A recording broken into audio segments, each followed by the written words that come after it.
once again, thank you all, and let's get to the TCG.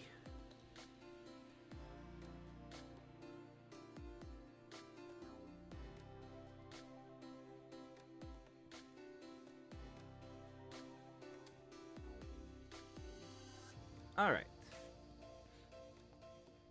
And there we go. So, there's a lot, really, that I feel like we can do on this without even, like, going to live games. And I do plan to do some live games. Don't get me wrong there. We're going to do some live games. I do have one deck that I definitely want to show off. That's been kind of one of my pet decks, as well as it actually comes from the idea of it actually comes from a friend of mine. It's just and that friend is someone that this chat should know very well. Eric Arias, one of the channel's strongest supporters there. Probably the channel's strongest supporter, for being honest. But that deck idea comes from him, and it just got stuck in my head, and I had to make a take on it. So that is what I did. I figure kind of at the start here. I'm going to kind of explain like how I'm going to do things here. There are some decks that I just simply want to show off, and I figured we can use the game's absolute meme and self-destruction of an AI test opponent to demonstrate those. Especially because, and this is something that I literally just learned, you can do a test deck without actually having purchased the entire deck, which I think is really freaking sweet. If you just want to test a build, you could import a list or just build a list. The deck doesn't even have to be like valid for the reason of owning the cards. You can just have a deck and just test it. So this might end up turning into an advertisement for TCG Live. But that feature is absolutely amazing. It's an absolute no-risk way of testing decks and getting used to seeing draws and playing things out. So I absolutely love that feature. We're going to make use of that feature because it's an absolute meme, and I'll explain, when we get there. I do want to crack some packs. When we do that, I've been made aware that the bot networks are ruthless and relentless with stealing pack codes. So when it comes time to do packs, I am going to put up a handy intermission screen and run every pack behind the curtain. So that's how we'll handle that. I would like there to not be bots, obviously. Unfortunately, bots do exist. And as long as they exist, we have to do something about that.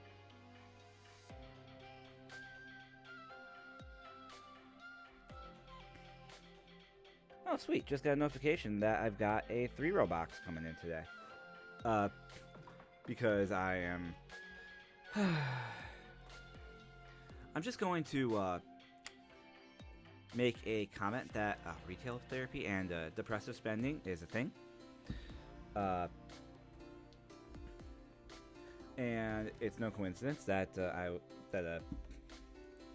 around the time that someone suggested that I get into the Pokemon TCG again is when a very depressive episode may have happened.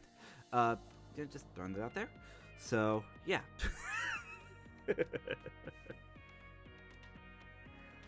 So I've got plenty of packs to crack here, and we will certainly do that. I don't necessarily have any rules for it. Just kind of going to be as we do. I do have some Twilight Masquerade, and I do have some Temporal Forces. So we will crack some packs as we go here.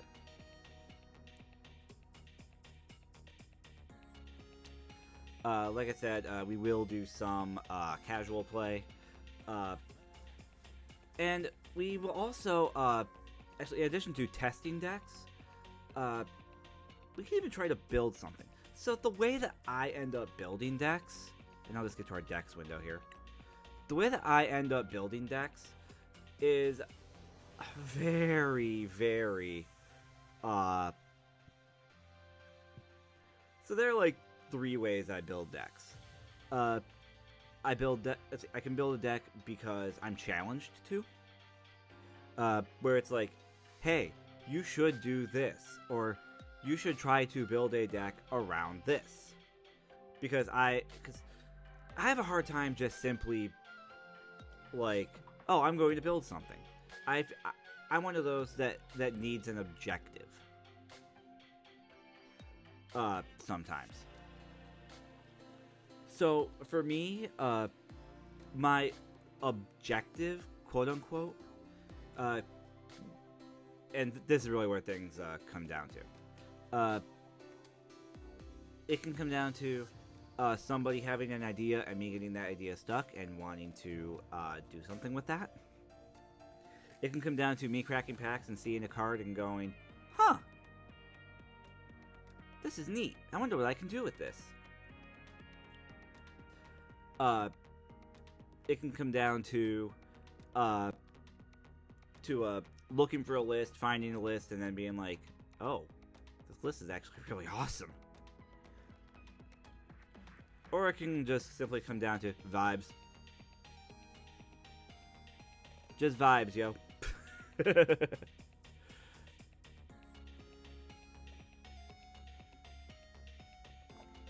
99% of my decks are just vibes. So, Master Deck Builder, I would say I am not.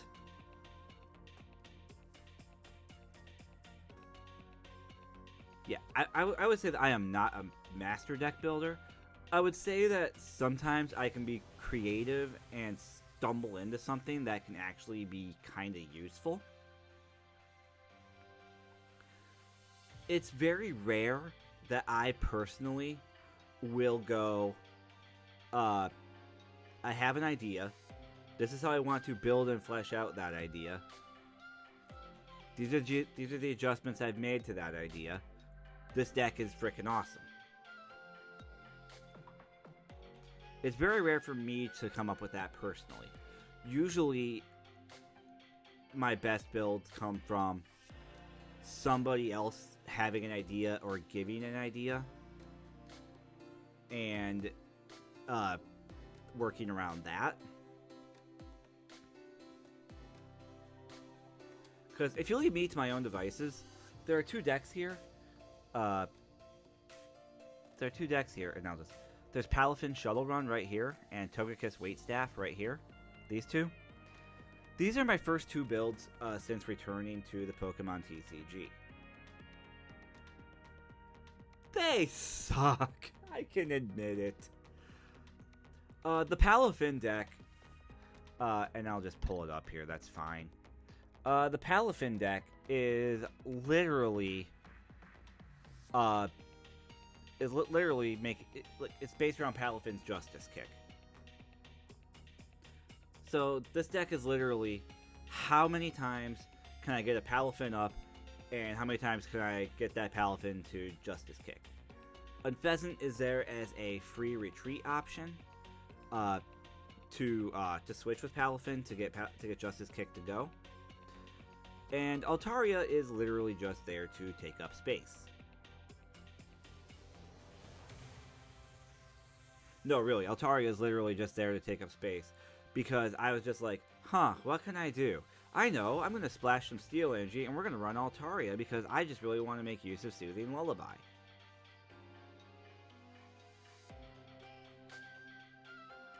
This deck could be infinitely more efficient if I simply, didn't do that. The number of decks that would just simply be better if someone just looked at me and went, Steven, no.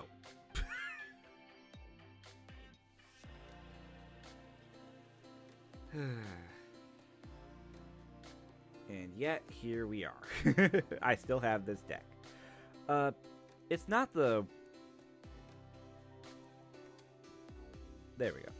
Uh, it's honestly not the world's worst deck ever.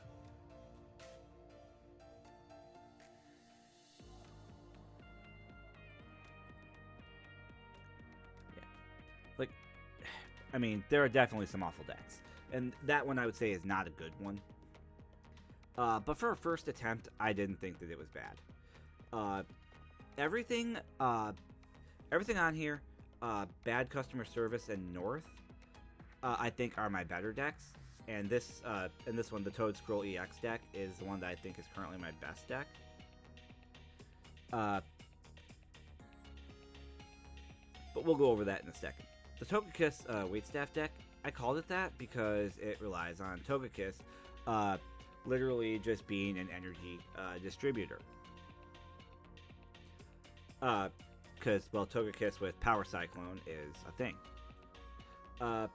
This deck is about card advantage, where I'm trying to do everything that I can to leave the opponent with a little hand so that Absol can do work.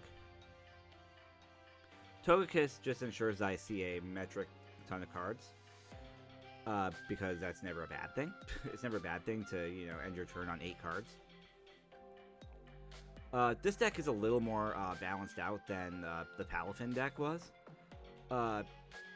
just because we actually have something that can actually make use of the second energy type, and a way to get that energy consistently, relatively consistently. So this deck is still not great, but it's still fine.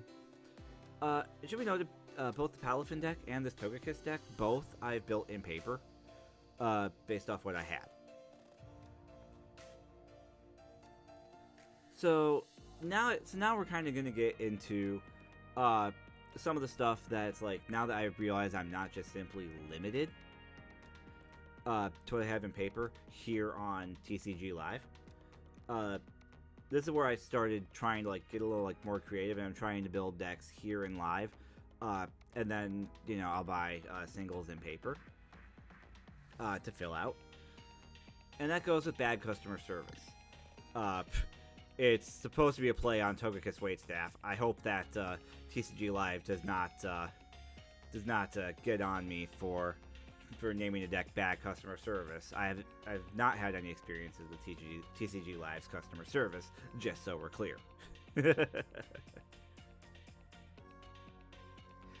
But this deck operates on the same base principle. Togekiss is there to distribute dark energy around. Since Togekiss is entirely colorless base, it fits everywhere, which is absolutely beautiful. I love that. And obviously I love Precious Gift, because then I just see more cards. But then we get into I would hazard to say improvements. So I dispensed with the Noivern suite and the Gardevoir suite, and it went to a pure dark base. I figured that if I was just going to remove Noivern and Absol if it went the other way and just went Psychic base, then I may as well just run Gardevoir and just simply play Gardevoir. And I don't want to play Gardevoir. I want to play Absol. I don't want to cure cancer. I want to turn people into dinosaurs. So we went the full dark route. So Absol stays because, again, we're trying to do a card advantage deck here. So Absol is Curse Slug and Future Sight. Absol is basically my T1. Where Future Sight, I get to set my next few turns while I set up. Or I can look at my opponent too, either way. And then Cursed Slug is there to be the eventual payoff. For 220 for my opponent having no hand. How do we get my opponent to no hand? Well, that's where Arbok comes in.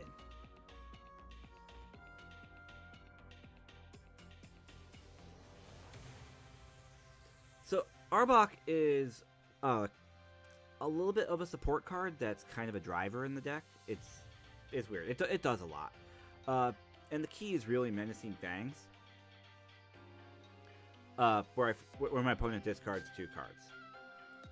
So that can basically get them down below Absol's 3-card threshold real quick. And if they don't come back, like if they don't get their hand refilled pretty quickly, Absol comes in and punches down. Arbok finishes wiping their hand. There's all kinds of options in there, especially because option denial, like option denial and card denial, is really big in a game that's as fetch heavy as the Pokemon TCG has gotten. Back in my day, we ran decks with 25 energy. Rain Dance runs 9. Screw off. Yeah, that's an adjustment that I'm honestly still adjusting to. That it's like decks now have like 20 plus trainer cards and sometimes single digit energy. I could never. Most of my decks are just simply going to be a little higher on the energy side, just because that's me kind of still adjusting down into what I do. But I don't feel like I'm doing anything too terribly out of the realm of viability, shall we say. So, Luxray V here. Twilight Masquerade has a new Luxray EX that would absolutely be dominant for this deck as far as like being more hand rip. I went with the Luxray V in this one for card space, so that my Pokemon suite could be a little smaller.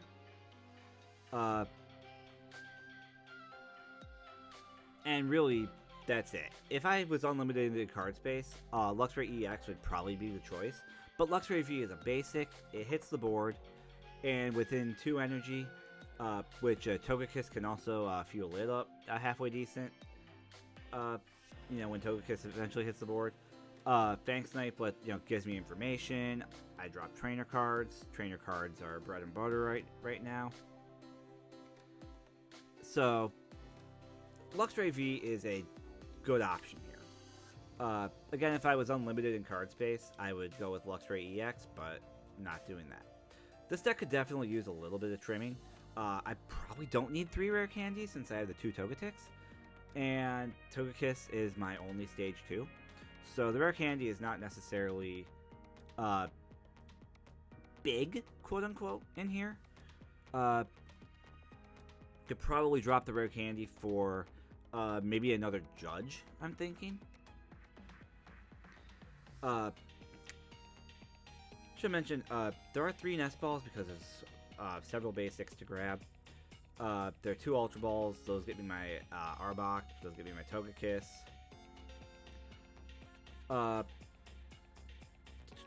Airy is obviously there for hand rip. Ino and Judge are both there for the same reason.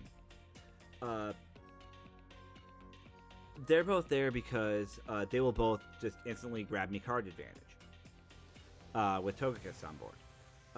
Even if I'm down to 1 prize, if my hand is full of useless, but I have everything I need on board, I'll just Ino. I'll take my 1 card, sure, but I have Togekiss on board, I just go right back up to 8 immediately. Meanwhile, my opponent is down to whatever their prize total is, and especially if I have an Arbok on board, I'm dropping another 2 cards off their hand. Judge will operate off the same principles, it's just a hard 4. So that's fine there, I think. Professor's Research, I don't necessarily need it, really. Hand Trimmer is there to be is to just be a bit of a forced discard if my opponent's getting a little out of hand. Get it, hand. It's not necessarily the greatest option or greatest card, but it does remove hand size, which is useful. Like I said, the Professor's Research is probably not by and large necessary, but a hand reset is never a bad thing, especially if I don't have Togekiss on board. The ace in this deck is the Max Belt. Uh, and I went with that just because I feel like I need the power. This deck is not a very powerful deck. The cap out is at 220 on Absol, and that's assuming everything goes right. So the Max Belt at least gets me up to 270, which still doesn't answer the heaviest threats like the Charizards. But it's still useful. I can probably end up switching that to a Prime Catcher, just to clear some threats. But I run into issues with Prime Catcher, and that I end up always wanting to use Prime Catcher in an instance where Boss's Orders works just better. So I don't know. The Maximum Belt is really right now there as a power boost, but I'm willing to think about doing something different there.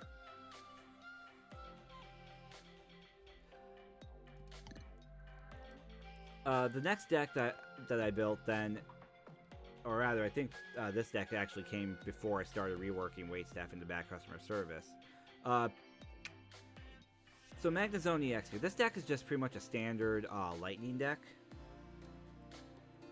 with a lot of dumping energy into discard, using Magnemite to pull it up,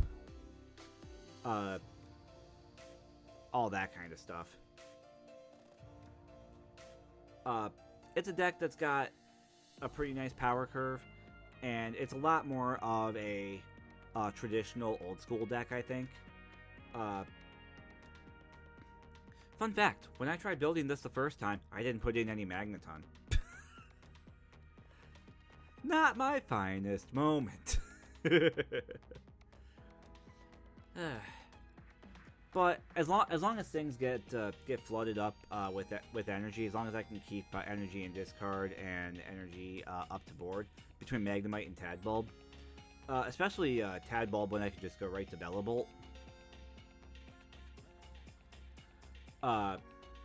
Like that works out real nice. Pawmot's there to snipe vulnerable targets or targets before they start getting wild. And Magnezone answers. Like Magnezone is my power. Magnezone is my answer to power.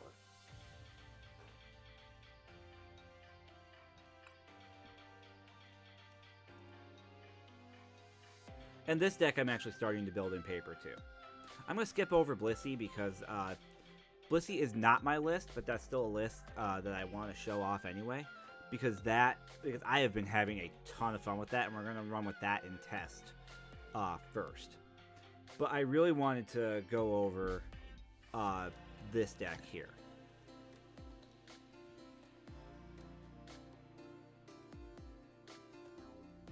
Now, the Toadscruel deck.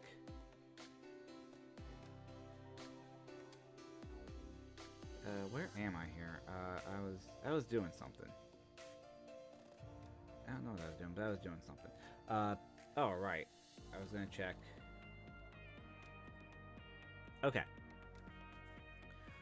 So this is the deck that I really wanted to show off here. This is the deck that Eric, Arias, said, "Hey, I want to do something with Toadscruel EX. I want to make Toadscruel EX work, but I'm having speed issues." And that happened to be right around the time when I logged into TCG Live and got. So yeah, when you log in, you get 7 free packs of the. Rather, it was at the start of when the expansion was released in TCG Live. They gave you 7 free packs as part of the Battle Pass. And the first thing I saw was this guy. And at that point, it's like, yeah, do you mind if I take a crack at this? And then that's when this got built. I think I've only lost one game with this, actually, in casual, if I'm being honest. And really, I just adore this deck. Can I do anything to actually zoom the deck itself? Not really. Okay. So let's just look at it from here, then. And I'll just pull up each individual card as we go here. So, Toad-Scroll EX is the heavy hitter of the deck and the real core of the deck.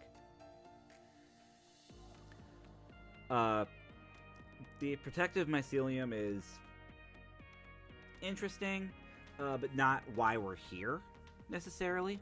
We're here for Colony Rush. Colony Rush is, this attack does 40 more damage for each of your benched Pokemon that has any grass energy attached. So right there's two conditions.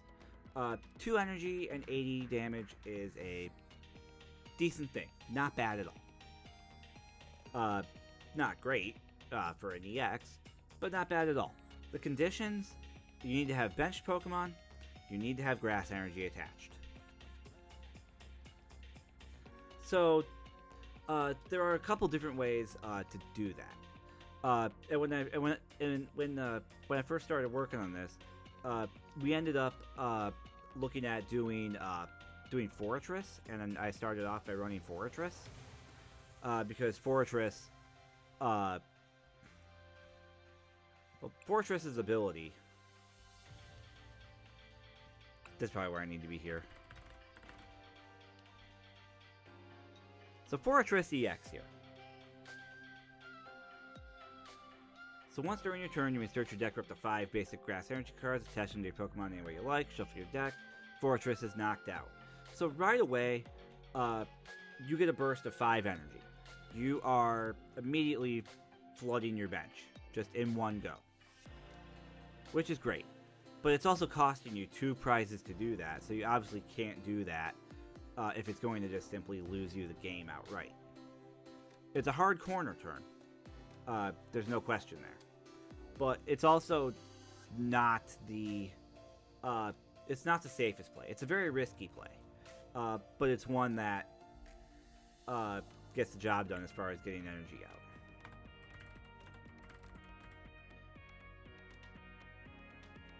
Then we started looking at Superior as an option.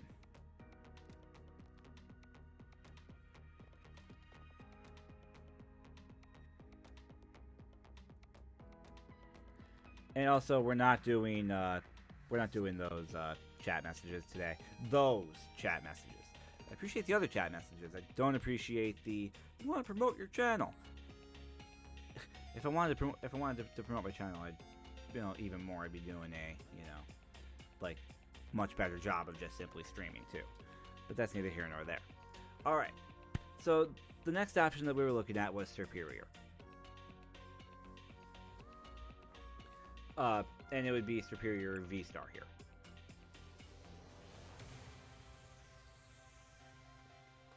So V-Star is basically, you put your grass energy all on Superior V-Star here, and then Regal Blender just distributes it everywhere.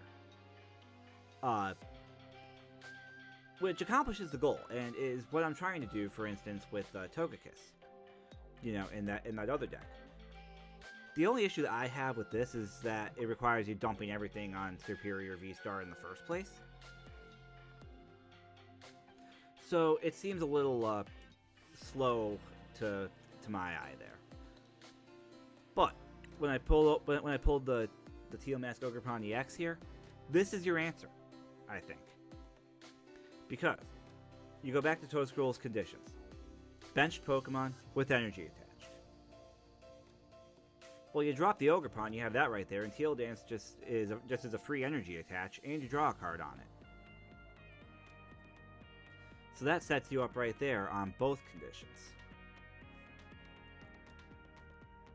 Plus, this is everything. Like, this is energy flooding the board. This is seeing cards. You don't necessarily want to fight with it, but if you have to, Teal Dance, you can still attach more energy to it. You can go from 3 to 5 very easily. and you're going 180 just based on Ogre Pond yourself, much less whatever the opponent's active has on it. And I felt you really couldn't use EX without using its basic counterpart here. This is one of your T1 options, which just puts energy in your hand for use to drop on TMOEXs.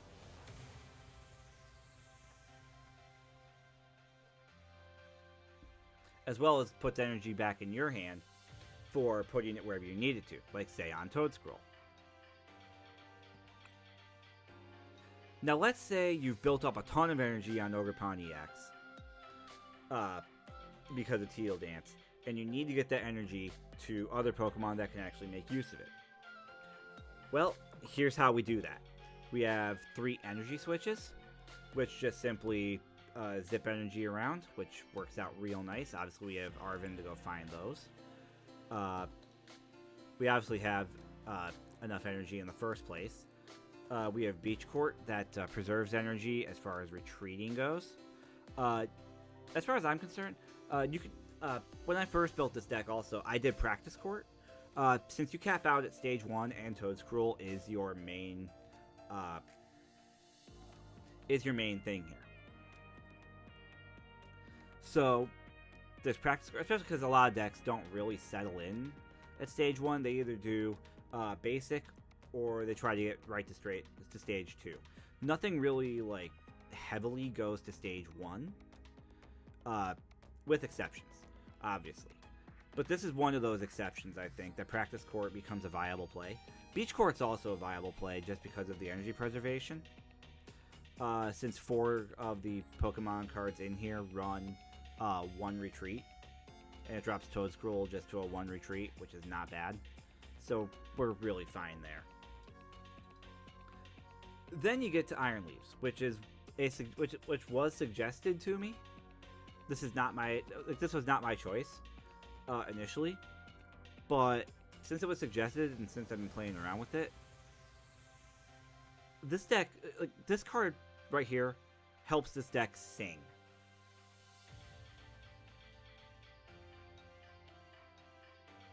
Because 1, you're right back down to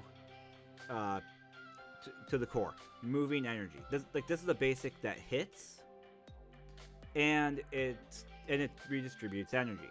So the energy that's built up on TMO, you can just move right to Iron Leaves here, and Rapid Veneer runs it right to the front with that energy, and you can do the 180. Or another tactic, you can just bring 2 energy to Iron Leaves, move it to the active, and then retreat it for your Toadscroll at the cost of 1. And you've met your condition. Pokemon on the bench, grass energy attached. Just like that, you've picked up an extra 40 damage just that easily. There's all these little tricks in this deck to move energy around and make sure that the energy gets where it has to go. And you're seeing a lot of cards in the process. And your list of options is not that intimidating on your fetches, to the point where it's like generally you can just read the situation and know what you need when you need it. Considering that your options are either going to be, I need distribution, I need Iron Leaves EX, I have my Toadscroll, I need my Toadscroll, I need to get energy on board, I need to see cards, I need TMOEX. It's just, you have your list of, these are the options I need, this is what I need. So I'm just simply going to go get it and go deal with it. And it works out really nicely, I think. The Nest Balls, I run 4. I might drop that to 3 for the reason of Nest Ball is not compatible with Iron Leaves. Nest Ball just simply picks up Iron Leaves and drops it right on the bench. Does not give Vernier a chance to activate. I have done that multiple times where I've used a Nest Ball to get Iron Leaves, and it's kicked me in the nuts a couple of times. So Ultra Ball really is there for Iron Leaves and for Toadscroll. Bug catching set is there for Iron Leaves, and for energy, and for literally anything. Gardenia's Vigor is there for more energy attachment, because that's never a bad thing in this deck. Maximum Belt. This deck already answers things like Charizard, just for the fact of Charizard being weak to grass. The Dark Charizard is weak to grass there. But the Maximum Belt on Toedscruel, on a maxed out bench, does get Toedscruel up to 330, which answers everything. So Belt is an excellent play here. And I think it works out great. You can see that we're on 16 basic grass energy, which I think is fine for this. This deck needs a lot of energy. So 16 I think is fine, especially for all the fetch that we have. And we do run a Turbo Energize, so we can get that energy. I will be demonstrating this in a test here, along with a couple others here. Let's go back to... Actually, let's look at this deck here, the Caesar deck, and then we'll go back to this Blissey deck, and then I'm going to test off this Blissey deck first, because this deck is interesting, and I want to show people how it works, because I love it. And I'm currently building this one in paper as well here.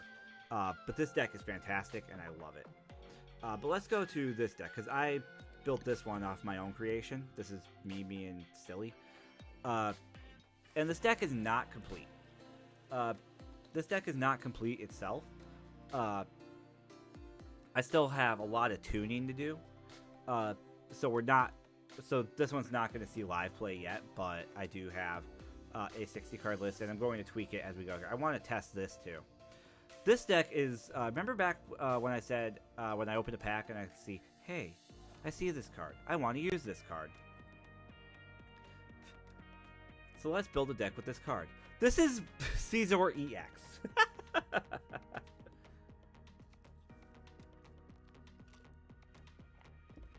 First off, is this deck going to be good? Hell no.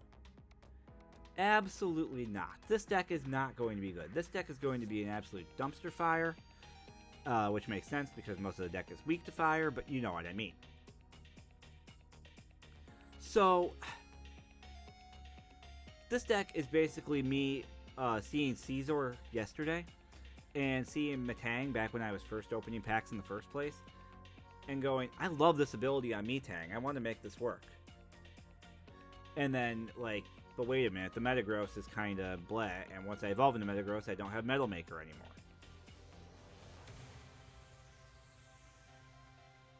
So, at that point, it's like, look at the cards, look at the abilities, and let's see what we have to work with here. So, I pulled Caesar EX, and Caesar EX is going to be one of my power cards and main attackers here.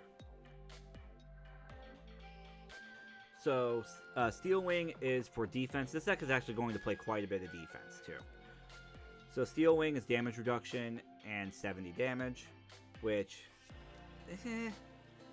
not the greatest, but if you're going to get in a knockdown, drag-out fight, that's not a bad thing. And we're also running Full Metal Lab.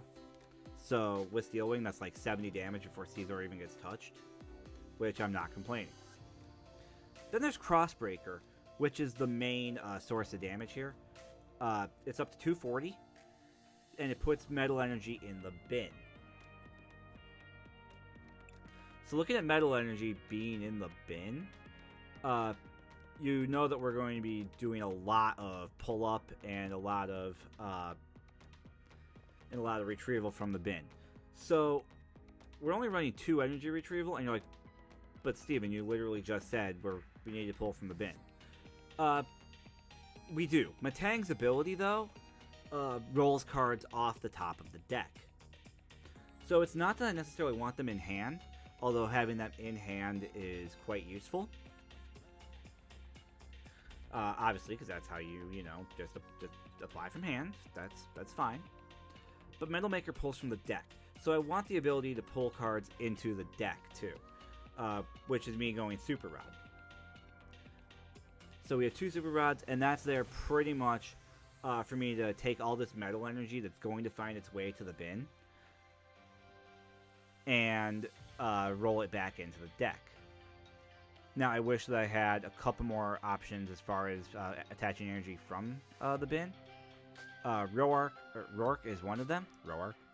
Rourke is one of those. Put the basic energy from your discard pile into your hand, so that's retrieval again there.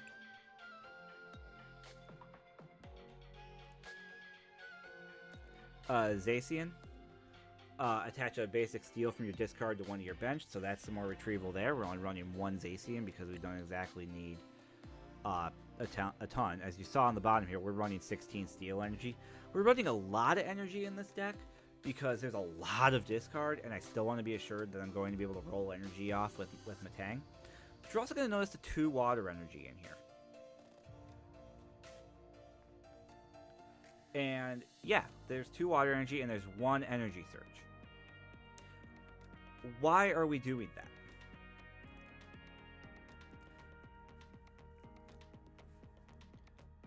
We have up here, I decided to run 3 Heatran. Heatran from TWM here. So Walking Wake EX seems like a really fun card. As far as like being able to break through like damage reduction and just get damage through. But it's hard to quote unquote ensure that you're going to have the ability to make the most of it. So the card itself is not that great unless you can force a status on your turn or like in between turns. And with Heatran here, I think we have an option for that. So for Heatran here, we have the ability Incandescent Body. If Heatran gets attacked while it's in the active spot, then the attacker is burned. Obviously, there's a coin flip between to determine if burn goes away, but if burn sticks, it's one of your best chances to actually make use of Walking Wake. So that's why we have the 1 energy search. When we have the opportunity, we go get the water. We roll some metal energy onto it with Matang. Note that Matang does not say that metal energy must be applied to a metal Pokemon. Which means that Walking Wake is a valid target for Matang. And that's how we get Walking Wake up to 240. It's not a core thing. It's not like some huge thing that is like, oh my god, this is game breaking. This is going to be awesome. No, not really. Not really, but it's a fun little thing that I want to do with a card that I want to try to do something with. Now, we do have 2 switches and 3 jet energy in here. And that's especially because the metal Pokemon in here, especially the higher stages one, the Metagross and the Heatran, Matang to a lesser extent, Scizor is a 2-cost itself, Zacian is a 2-cost on retreat. Retreat costs are high. Jet energy obviously gets around that. You get a free switch and an energy attach. Switch will obviously get around that. This is honestly a deck where Escape Rope would be useful if it was still in Standard. This is also a deck where Prime Catcher would be fantastic in.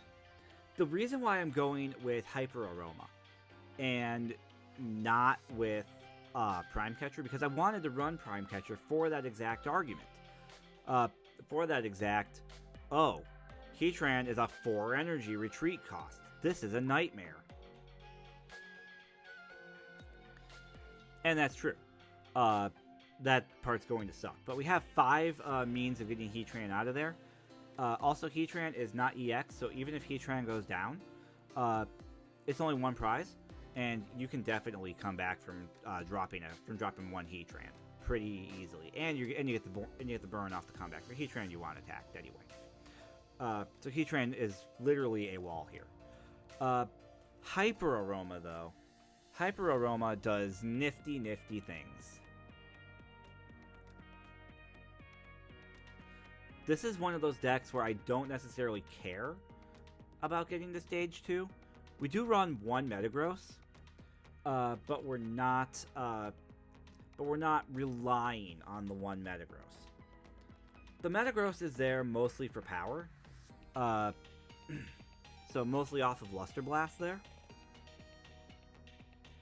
and that's literally because why not? You could easily run this deck without the Metagross, or even there is another Metagross card.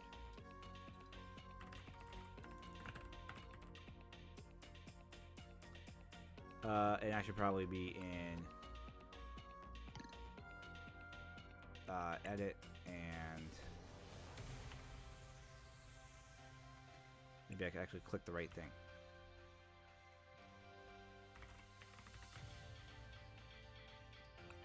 And then we go show all, because there's a second Metagross, emergency entry Metagross. And this is the one that I would probably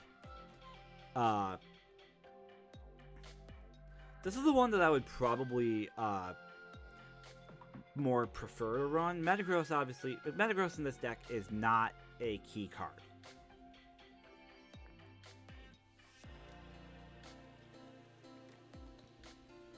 Metagross in this deck is not a key card, but it is a useful card.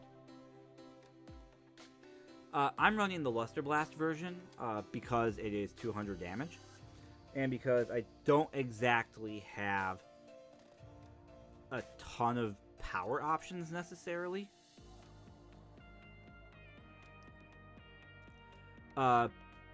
Metagross can get there on Meteor. The emergency entry one can get there on Meteor Mash. And actually, we may as well run it in there just in case I do end up drawing it, because I can just play it.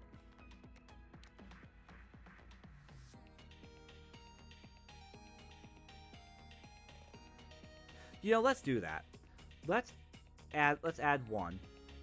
And actually, let's just even... So now the deck is invalid, but when we run it in test, we'll still be able to play it. And this is how we're going to do the Blissey one, too. But we're going to run this Metagross because it can reach the same 200 threshold without the energy discard, so we have a little bit less issue there. And emergency entry is actually better than I thought it was, because you can play it because once you play it, you draw 3 cards.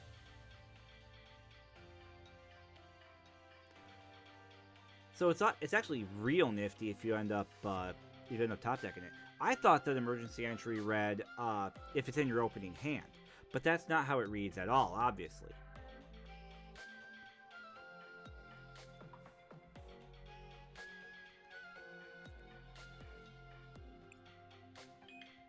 And still in standard, so let's actually give this a try, just so I can show you what I'm aiming for with this. And this is where we're going to get into what an absolute meme the AI is, because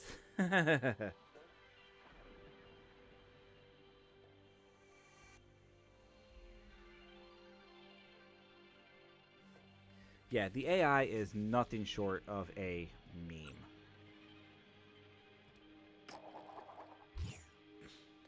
Okay, so the AI is going to go first. You know what? That is fine. Because going first is basically, if you take the first turn, you get extra opportunities to fill your bench, you get the first energy attached, but you don't get to play a supporter. And you don't get to attack. Okay. But if you go second, like I get to go second here, then you get to play a supporter, you get to do literally everything. I mean, you can't evolve, but there's just a lot of fun to be had here. There really is. Because we're going to do that. We're going to attach that. because our first turn is going to be use Turbo Energize here. I'm going to Nest Ball. Let's see what I can get.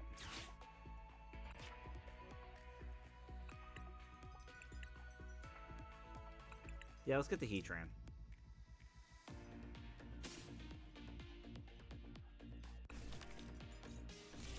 That's perfectly fine. I should have probably gotten the Zacian while we're here. Again, this is also me still kind of learning the deck too and learning what I'm doing with it. Viable is that I could have gotten Heatran. Or not Heatran, I could have gotten Zacian. Ultra Ball to throw energy down there, and then Zacian comes up and starts also accelerating Pokemon that way. But now Scizor is all set for when Scizor shows up. And I can even Ultra Ball to grab that Scizor.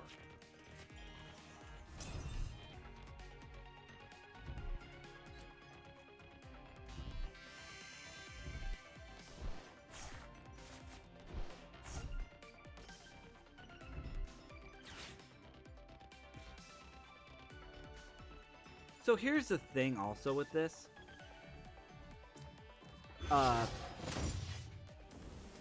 Okay, so I mentioned that the AI is an absolute meme. They will use cards literally just to use cards. Oh, by the way, look at this. We just drew this. Let's have some fun. Okay, so one Scizor is in prizes, because I have two Scizor in the deck. But this is the thing that you do with Hyper Aroma. With Prime Catcher, you just kind of go, okay, I'm switching and forcing a switch. Hyper Aroma says, I can get my main attacker and two massive sources of energy, and let's have fun.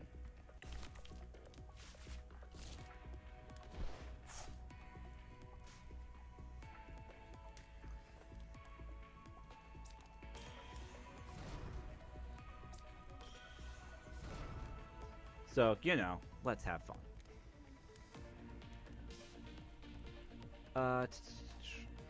This is honestly the part where I would like to find a Jet Energy or something where I could retreat Heatran. But I can't, so Heatran's just going to hang out there. And actually...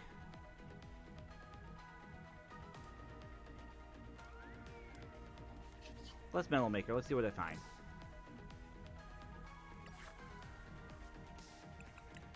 Found nothing. Okay, that's fine. Switch would have been in 3 turns. Okay. So, no energy really, and...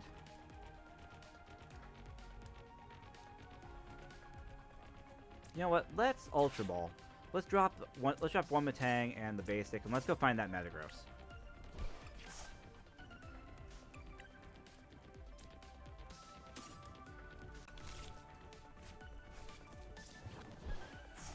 Oh, you have to draw that from the beginning. You know what? Never mind. So now I know I can't do that. Like I said, this is easily half just learning things.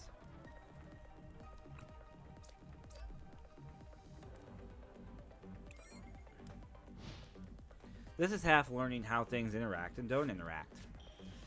I have never once said that I'm a professional, and I'm certainly not a professional. Okay, that's literally just doing it just to do it.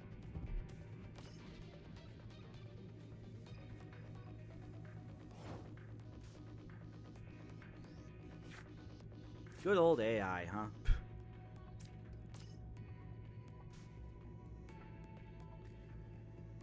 Crossbreaker, you'll be doing 240. I don't have a way to increase that yet. Raging Claws, you're going to do 30 plus 10 for each, so you're going to do 80. It's going to go to 160. I'm going to go... so 160, that's going to go to 110 on Scizor. If I Steel Wing instead, I'm going to Steel Wing instead, of course.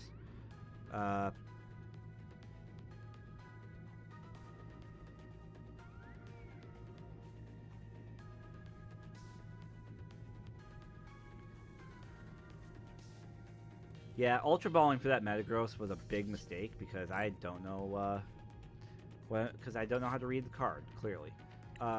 Didn't find anything, that's fine. Honestly, I have what I need right now. And we can always find another Matang later, too. So for right now, let's just Steel Wing.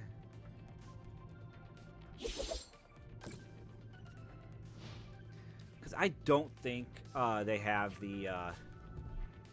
yeah, they have that. I don't think they have the means to go wild with energy attachment on this list.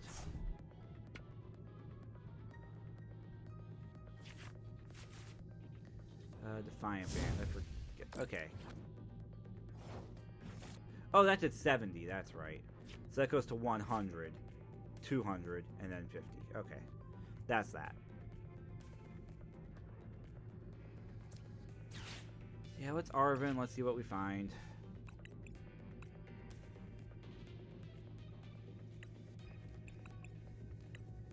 Super Rod's got nothing in there yet. Might as well Nest Ball, and I think I've got all my tools, so we're not finding any tools, yeah. Yeah, we'll just Nest Ball.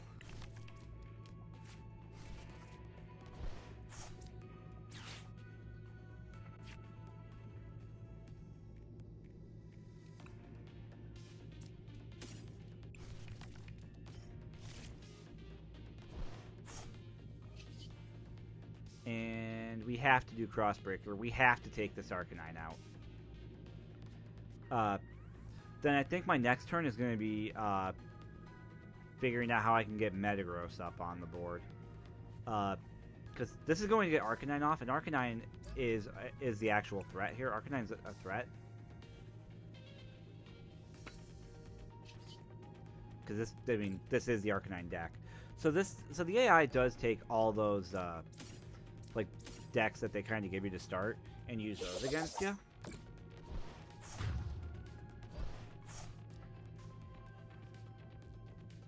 It's not so much that you're using this tool to like win a game or anything.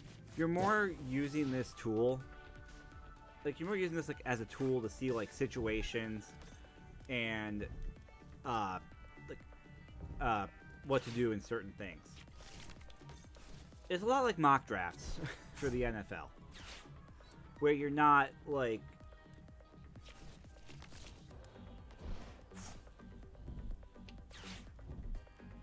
you're not taking it as gospel. It's just these are the situations and this is what you're doing. Okay, there's Magma Basin, so there's their energy attachment.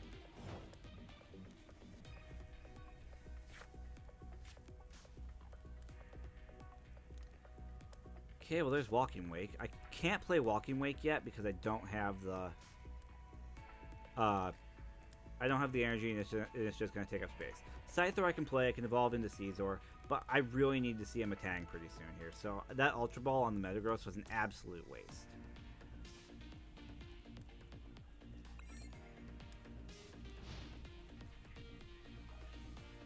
So what's my lesson today? Don't do that.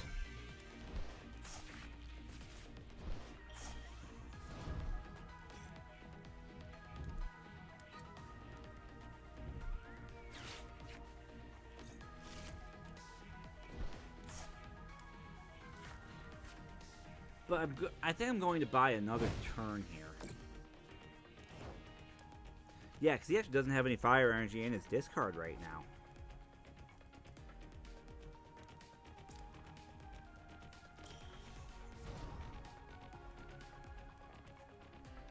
He doesn't have any fire energy in his discard. Otherwise, Heatmore would be absolutely loaded right now. So all his energy is either on board or in hand.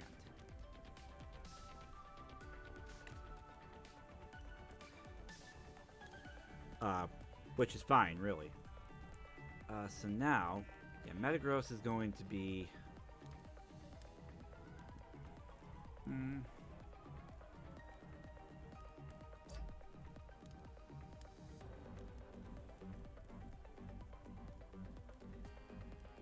Okay, one fire energy shows up, and no matter what I do, I'm losing either this Caesar or the Metagross. And I should probably have that be the Metagross.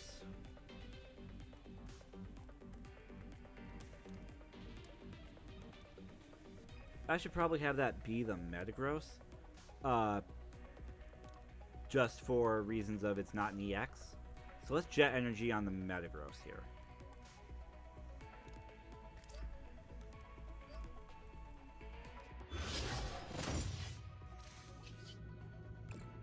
Because if Heatmore gets that one extra energy on Exciting Flame, that's 180, and I'm fully aware of that. But it's the EX, you know. Metagross is not the EX, so I only lose one. They only drop one prize. They only get one prize off that. They don't get the 2 for taking out Caesar. Oh. Okay.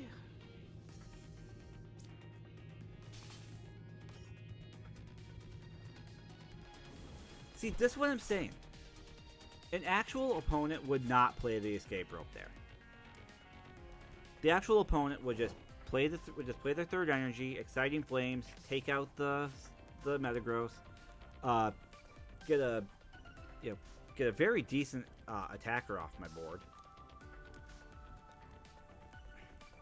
And now it's like, you literally just gave me a wall that sets you on fire.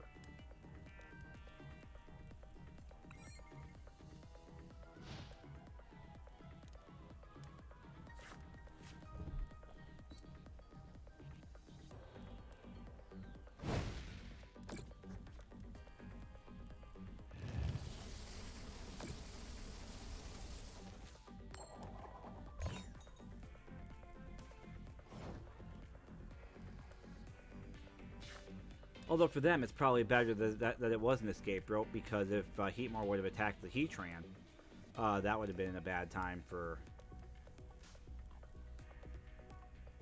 I'm going to go ahead and energy search for my water. Since I already have Walkie... Both my water are in prizes.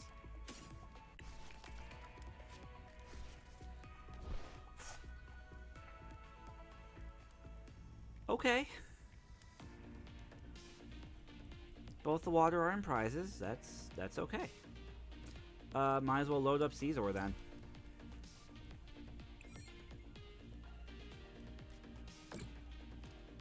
And just let the burn tick.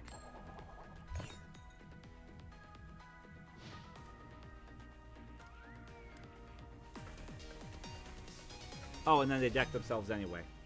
You know what? That's fine. That's fine. That was silly. That should really tell you everything that you need to know about the AI here. That it's not a serious competitive tool. It's not a serious competitive tool, but instead it is a scenario tool, and are you playing your deck correctly tool. I was not playing my deck correctly. So there's that. So what have we learned? Don't Ultra Ball the Metagross. Draw the Metagross naturally. Okay, you want to check out this really cool deck? Let's check out this really cool deck. Yes, it's marked as invalid, but that's because I don't own enough of the cards. But we're going to work on that. I'm still working on the Monkey Dory and the Chansey here. So, what is this deck? Here's Blissey. Blissey EX is a 300 HP wall with the ability Happy Switch. Once during your turn, you may move a basic energy from one of your Pokemon to another of your Pokemon. It has Return. You may draw cards until you have 6 cards in hand, and it deals 180 damage. I love this card. This card is excellent. And it doesn't have to do a damn thing. Because here is your main weapon, Monkey Dory. Monkey Dory has the ability Adrenabrain. Once during your turn, if this Pokemon has any dark energy attached, you may move up to 3 damage counters from one of your Pokemon to one of your opponent's Pokemon. And this is a basic, and you can play 4 of these.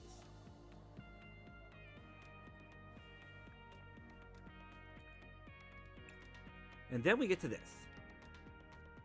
Frostlass. Also with the ability, Freezing Shroud. During Pokemon Checkup, put 1 damage counter on each Pokemon that has an ability, except any Frostlass. That's any Pokemon that has an ability, including your own. So what do we have here? We have a massive HP sponge that has the ability to flip energy back and forth. We have a Pokemon that requires energy being attached to it to do its ability, which is transferring damage to opposing Pokemon. We have a Pokemon that loads up your own Pokemon with damage counters.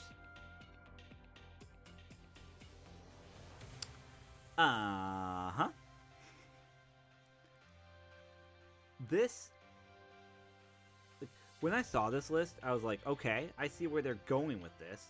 And then I played this list in test, and I'm like, I love this thing.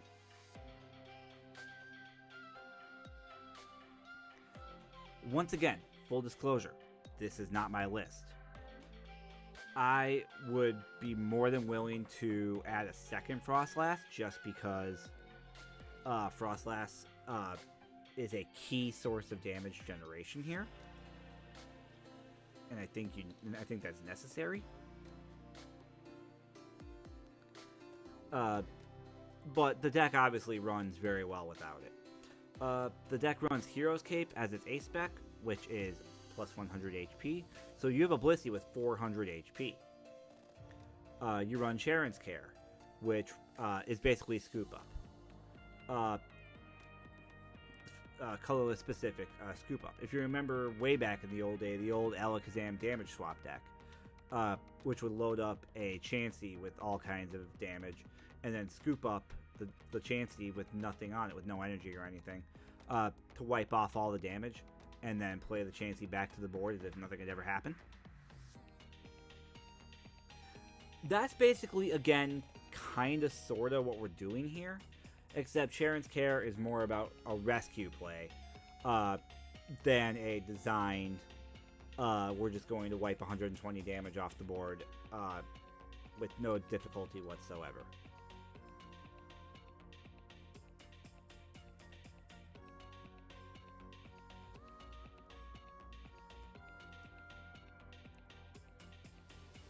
So then, as far as some of the rest of the stuff in here, they run Counter Catcher because it's not a support. They run one supporter, Boss's Orders, but Counter Catcher is still really useful as far as having the ability to force a switch without burning your supporter.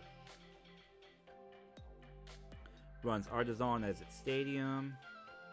Runs Rescue Board as a retreat option. In case things get too hot for Blissey, or for any of the other options that are out here. You obviously run INO. You run Turbo Energize because that's how you get your Dark Energy out to your benched Monkey Dory. And I just want to show this deck off because this is creative as shit.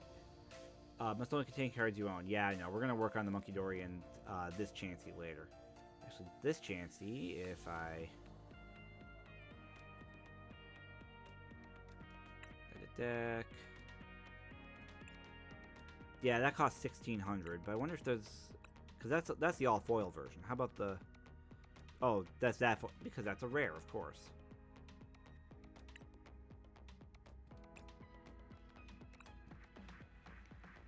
So this one right here is, so the reverse foil is the cheaper version as far as TCG player goes. But that's something to get to another time. And then the Monkey Dories are also rare. But we're going to scan some Twilight Masquerade packs here in a bit. But let's go to test deck and let's show this thing off because I adore this deck. Like, I have gotten to really love this deck.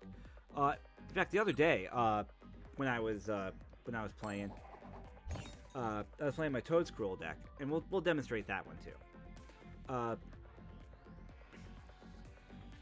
When I was playing my Toadscroll deck, somebody was playing a variation of this deck, except instead of Frostlass, they played Hoopa.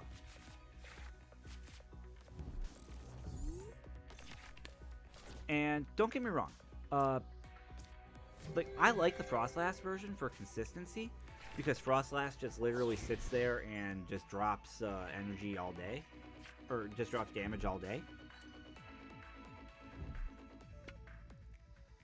But the Hoopa version is some incredible burst damage, especially against my deck there, my Toadstool deck. Okay, we have some work to do. We're gonna Pokegear. Arven is the only supporter in 7 cards. Couldn't give me an Iono?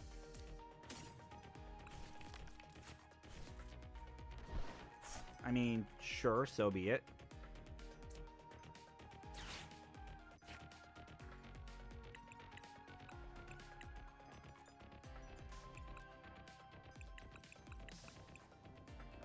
You're gonna get me a Nest Ball, I think, and Turbo Energize. How about?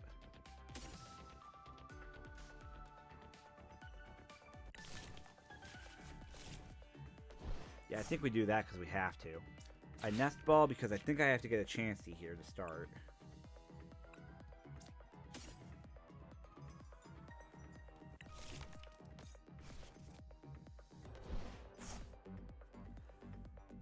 I honestly would not mind in the slightest, though.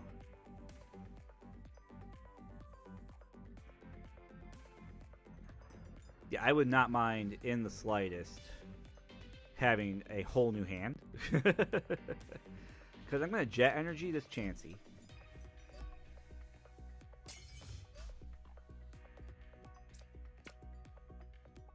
I'm going to Turbo Energize, and I'm going to use Turbo Energize to get a Dark Energy on Monkey Dory from my deck.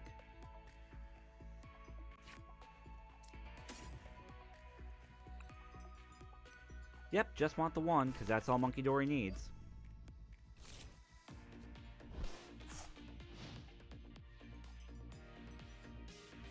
Monkey Dory does not need multiple Dark Energy here.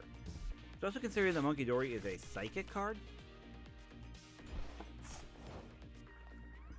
And operates best off of having Psychic Energy.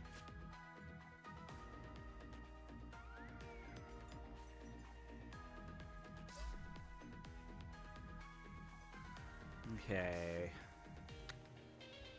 This is not good, because I don't have a way of getting my Blissey right now.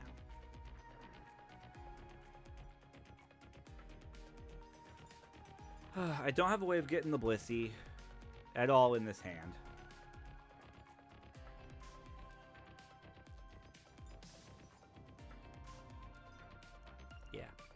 Yeah, I don't have a way of getting the Blissey, so therefore I don't have a way of Monkey Dory firing. So I also don't have a way of doing anything with my hand. This is not good. This is not a good demo here.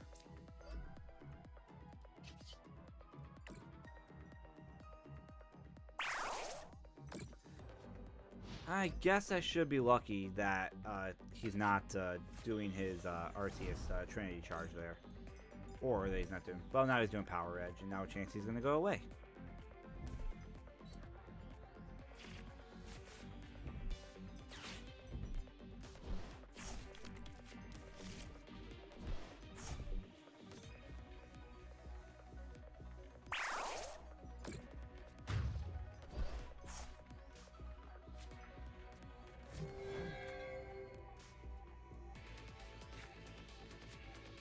Okay, now that's just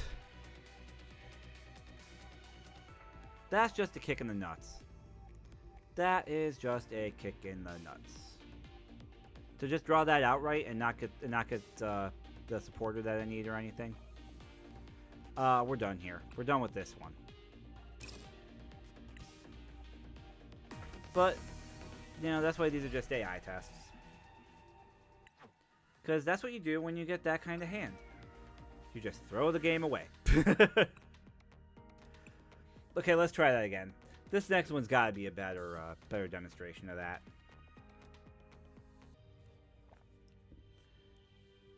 Because here's the thing. Sometimes you just simply brick. Sometimes you just simply brick. That's just simply all there is to it. Sometimes your deck just doesn't do what you want it to do. Sometimes you don't get the right cards. Sometimes you just don't get... you just don't get everything going. Well, we got both snow runs, so that's a thing. Maybe if we can get the Frost Last, you know, that works. The Nest Ball, though, is going to have to go for a chance. That's going to have to, because I got everything else here. I could go another Monkey Dory, really, but... but I think I'm going to need to get my damage sponge going.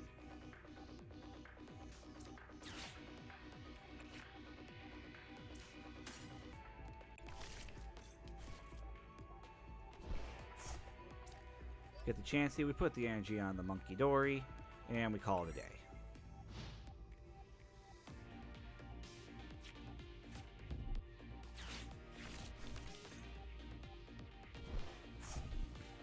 And next turn I can throw Iono.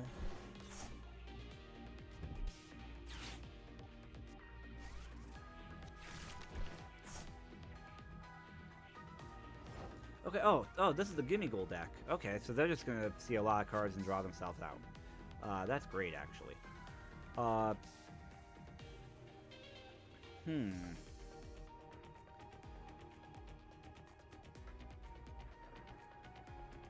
There's not really much of a need for me to Arven here. I can just Iono and probably get by much better. I'm gonna do that while I'm still seeing 6.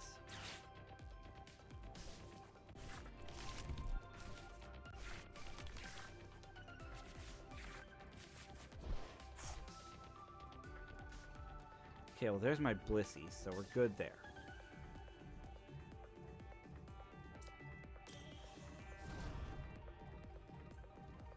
That part is set. Let me Pokegear to get myself a supporter here. Ooh, okay, I got Arven back. There we go.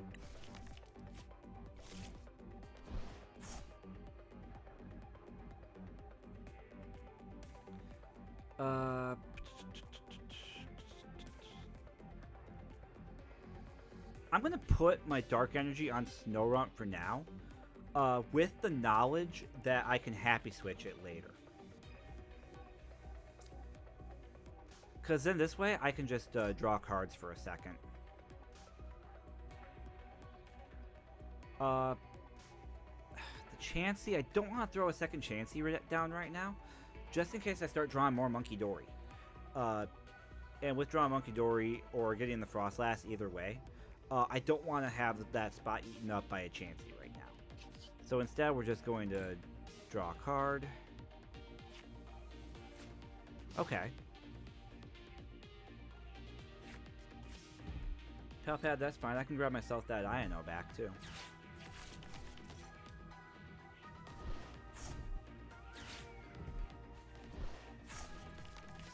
There you go. You got Goldango.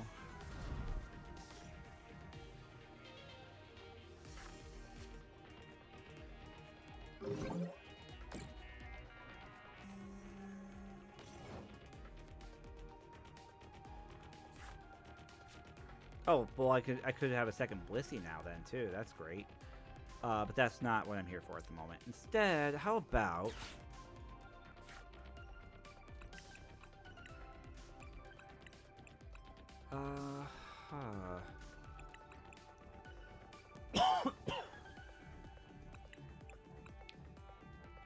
Well, let's Ultra Ball, because I want that Frost Last now.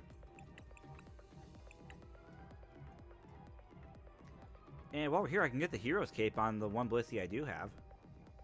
I'm good on energy, I think.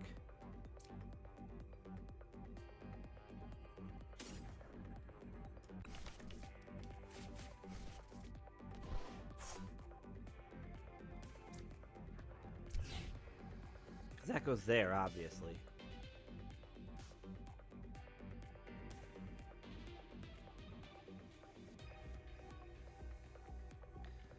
The double turbo goes on the Blissey.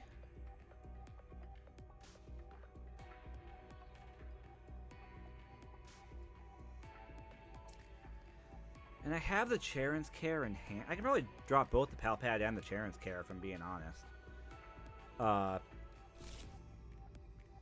Because that's going to get me my Frostlass, and I'm fine there.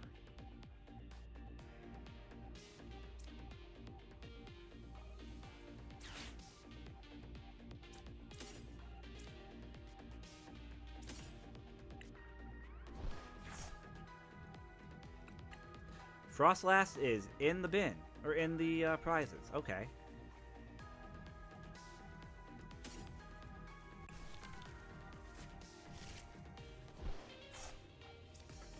Well, that's fine. We play Monkey. And then a Drain a Brain.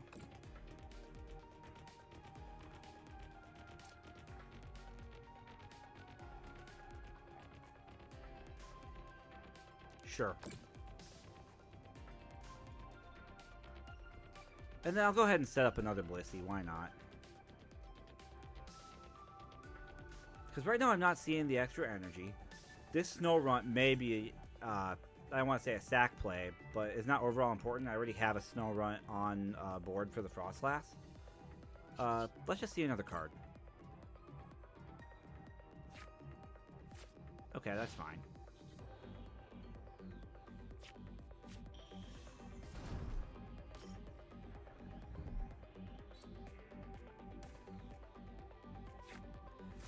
But basically, when it's time for me to get Blissey out there, Blissey just goes out there.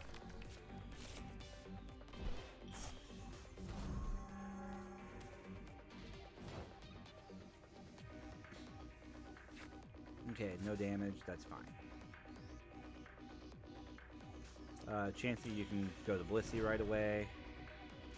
Pokegear, you can get me Charon's Care, that's fine.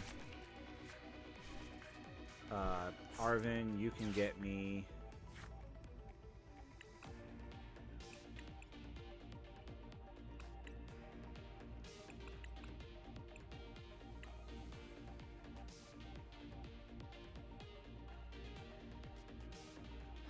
what can you get me? You can get me a Turbo Energize, that's fine.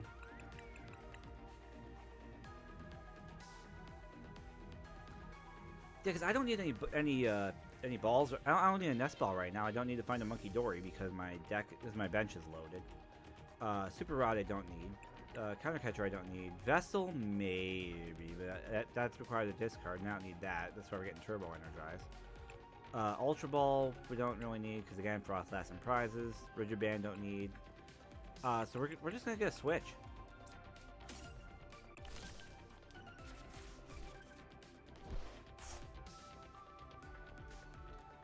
And we're going to switch for Blissey.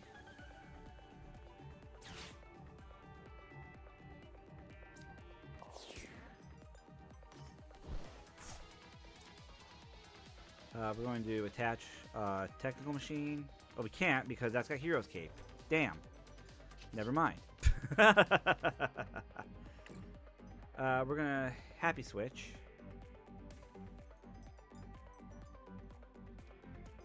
That Dark Energy is going to go on Blissey. And we're just going to return.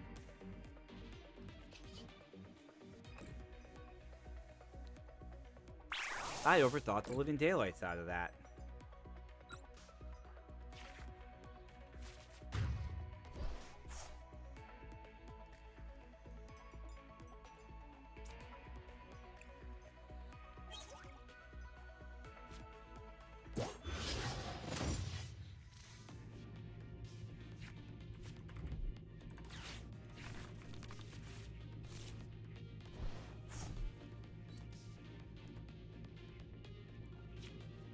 Eric, keep your Turbo Energized to yourself.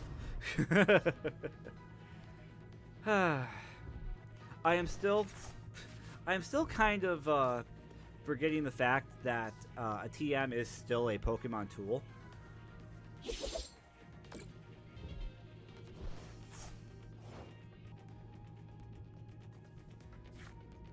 Also, we're going to draw and play Bojuka Bog and get rid of their entire bin.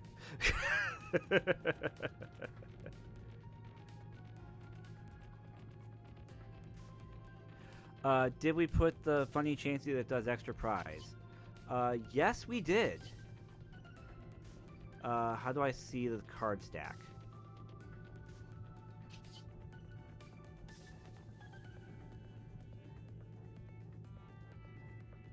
But yes, I did actually. All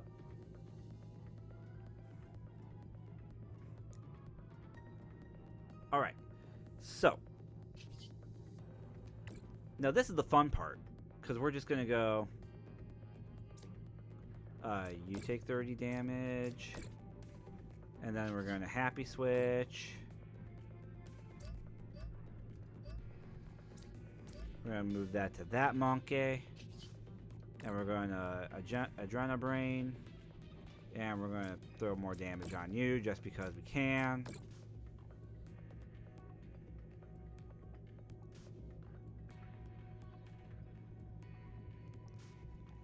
And yeah, the hard part is that right now my bench is full and my Frostlass is in here. That's the only tricky part right now. I don't think you have the ability to do 350 damage right now. So I think we're going to be alright.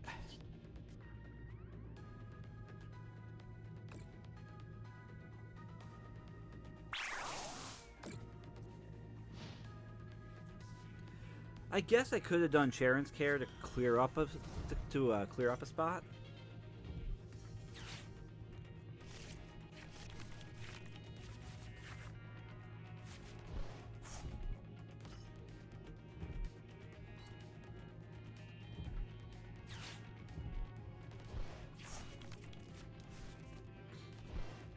But honestly, that's okay. Because,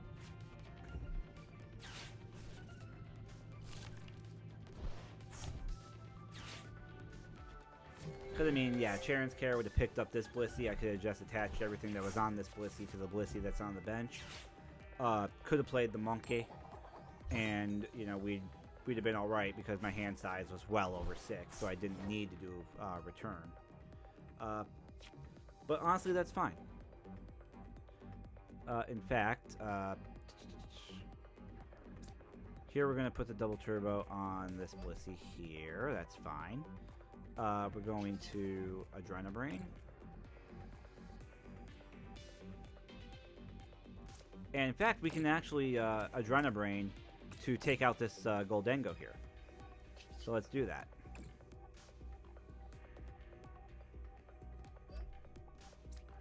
I'm gonna move that dark to this monkey.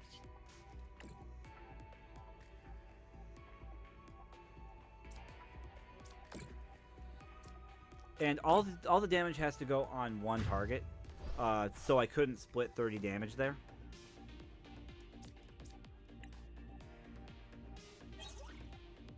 Damn. I couldn't split the damage as much as I would have loved to, but that's neither here nor there. Ultra Ball is still no good because Frostlass is still in here. Rescue Board is unnecessary. Ultra Ball is unnecessary. Artisan is unnecessary. We're well in control here, so let's just return.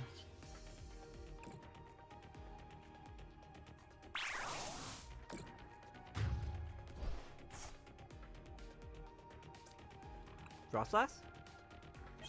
No.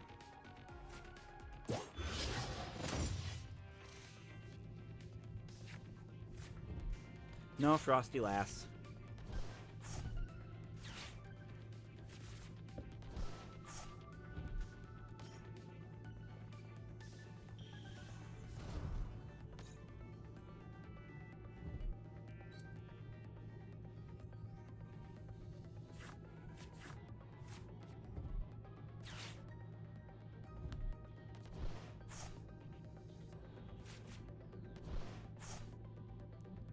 Yeah, go ahead and attach your energy. Oh.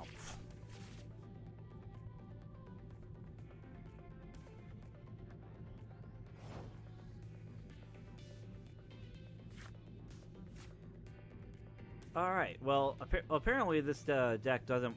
This game doesn't want me to show off the funny Frostlass and Monkey memes, but here we are. I don't have an extra damage that I can do to myself to get it on the gimme goal there. So.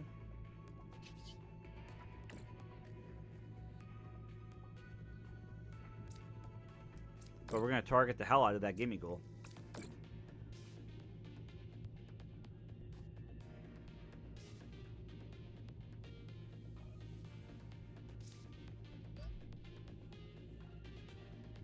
Okay, backup Blissey is ready to go.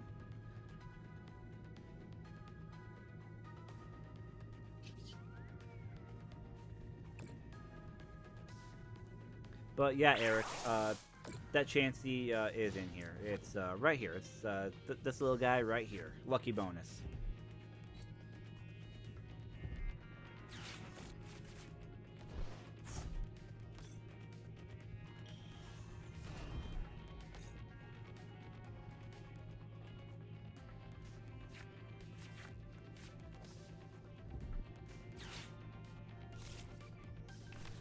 I mean, you're never actually going to be using it.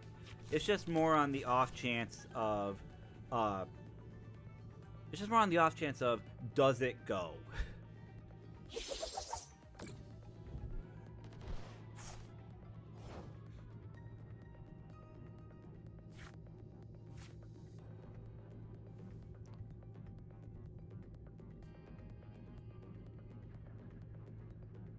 Okay, well,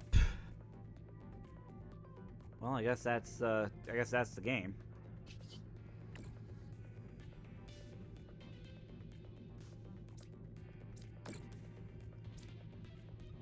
But we're still gonna do that just because I want to, really. And because the AI deserves it. Hey!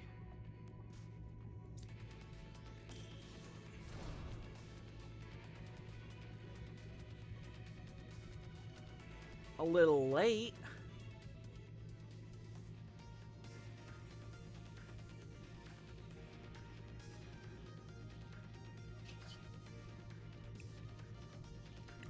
And we just end the game right here.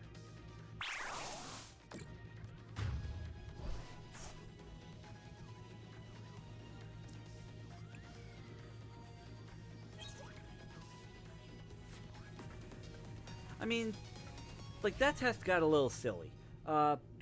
Typically, you know, like, typically you just Ultra Ball your Frostlass and get the Frostlass on the board and just have a time. Especially with 2 Snow-Runts, and I was thinking that 1 Snow-Runt was going to get nuked. That's why I got the Blissey up and running right away. I was thinking that the first Snow-Runt was just going to go. But then it's like, okay, now I have 2 Snow-Runts just sitting on the bench. Okay, I set up a second Blissey. Okay, I've got 2 monkeys. My bench is freaking locked up. But yeah, what I should have done at some point was Charon's Care to get one of the Blissies in hand. And then go put a 3rd monkey on board.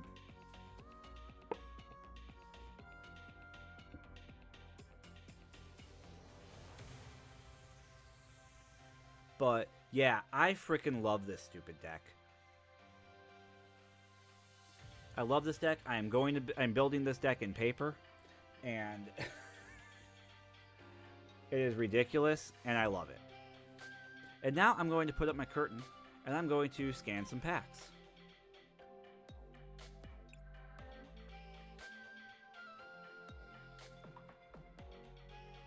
And Eric, if you happen to want to hop into a voice call, just let me know where you are. In the meantime, curtain up. And let's go scan some cards.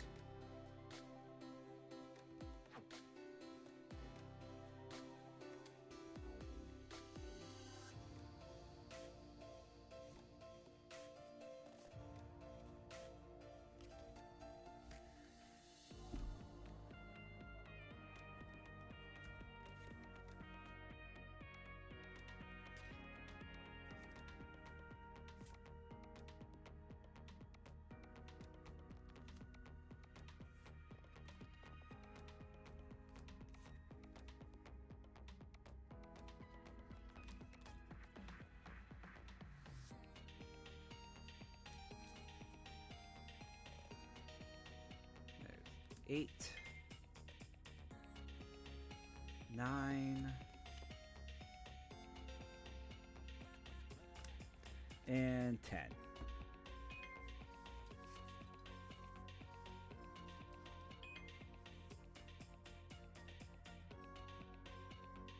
Boy, people do be dinging.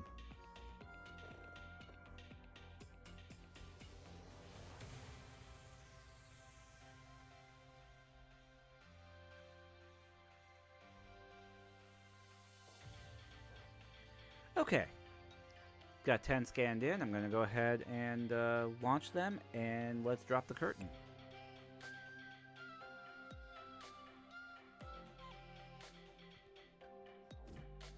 There we go.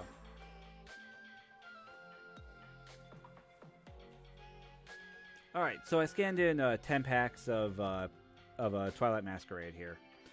Just for the record, I've got a bunch of cards over here, a bunch of pack cards. So, so we got some stuff to do. Whenever we want it, really. And full beat. Module and okay. Cornerstone Ogerpon.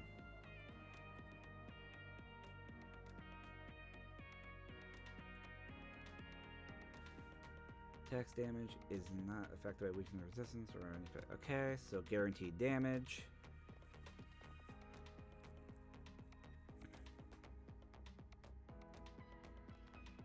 And this is literally anti-ability. Neat. No wonder it gets some play. Sunken.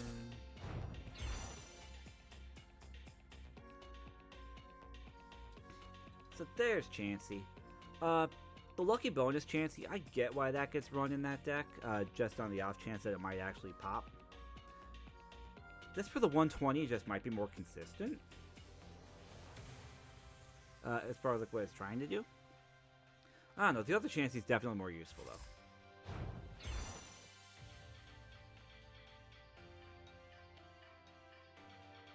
Boomerang, neat.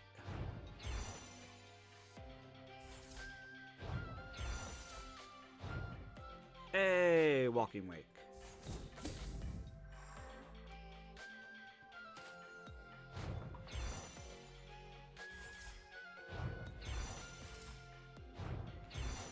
Kieran. This is a card that I think could be useful. I mean, it's either a glorified switch, like a switch that takes up your supporter, or, you know, it's damage to EX. It's versatile. It's versatile. I think I like it.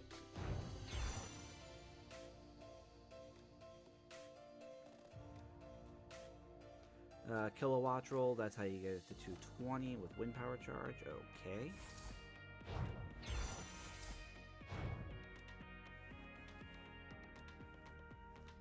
And full art Lanizade.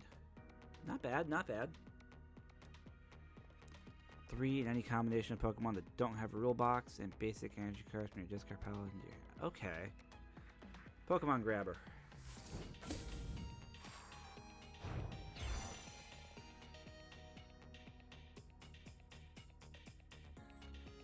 I have to ask. Is this either a Pokemon Go screenshot, or is that a plush in an aquarium floor?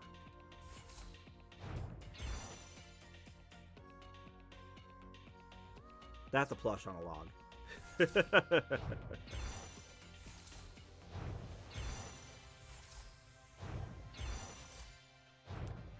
And Luxray EX.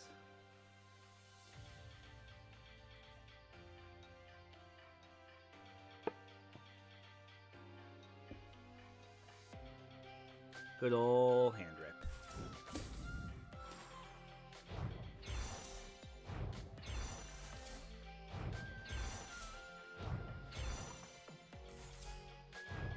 And Emolga and yeah. Yeah, we know I've got these already.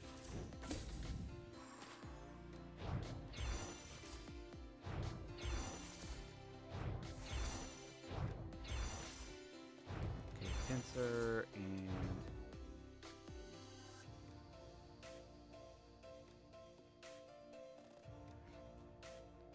Fezandipity. Alright, yeah.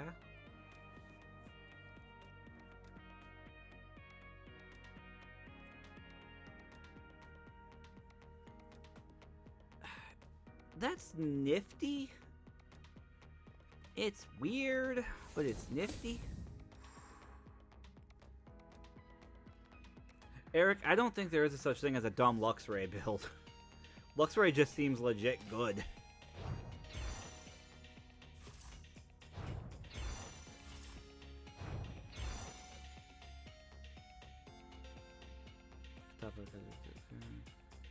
Oh, so that's a deck filter, right?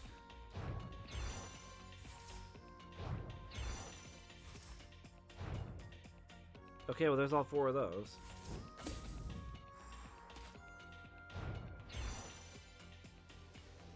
So this is the Snow Runt that comes in TWM with the Frostlass.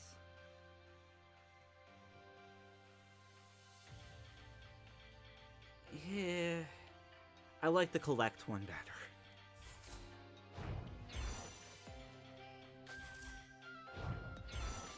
Hey, Delibird!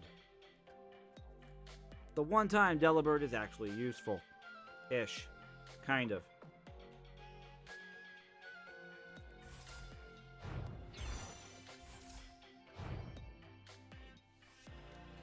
Hey, Full Art Probopath.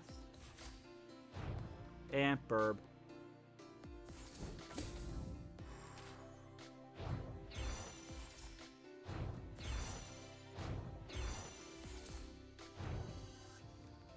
Alright, there's another reverse foil Frostlass.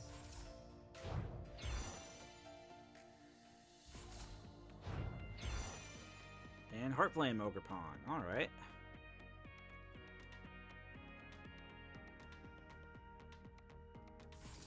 And we got 1 pack left. Okay.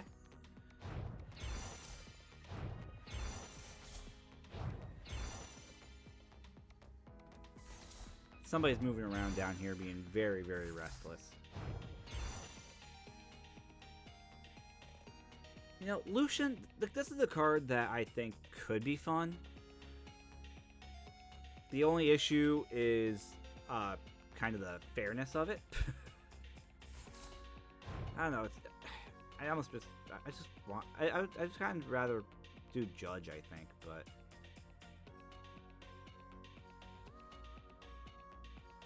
yeah, Sinistcha, we're gonna be doing something with this at this point, Eric. We're gonna be doing something with this because there's a deck here. 210 credits, neat. Also, hi.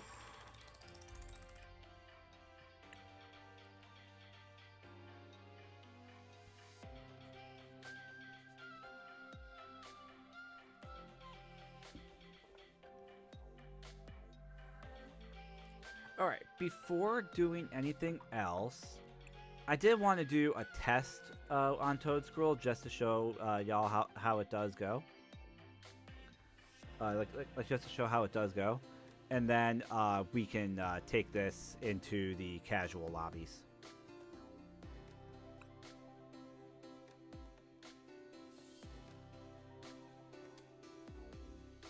Because we can have some fun with that. Because I love this deck. And we get to go first with it. Not that I necessarily like going first with it. Well, I don't know. We can really do either. I wish I could see my hand to determine if I wanted to or not. But I feel like we turned the corner real well on this deck. So I'm going to go second.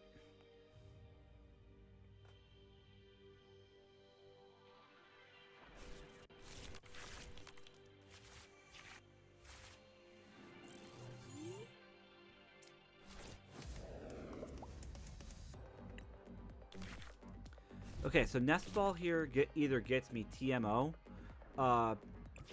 or it gets me a Toad School.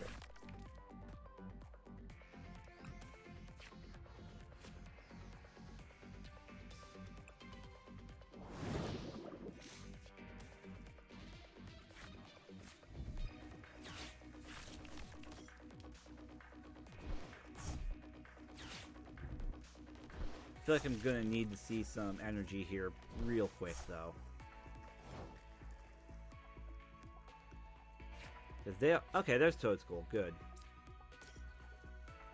Okay, so I have Toadscruel ready to go here. Let me Teal Dance. Teal Dance is basically the core of everything I'm gonna do.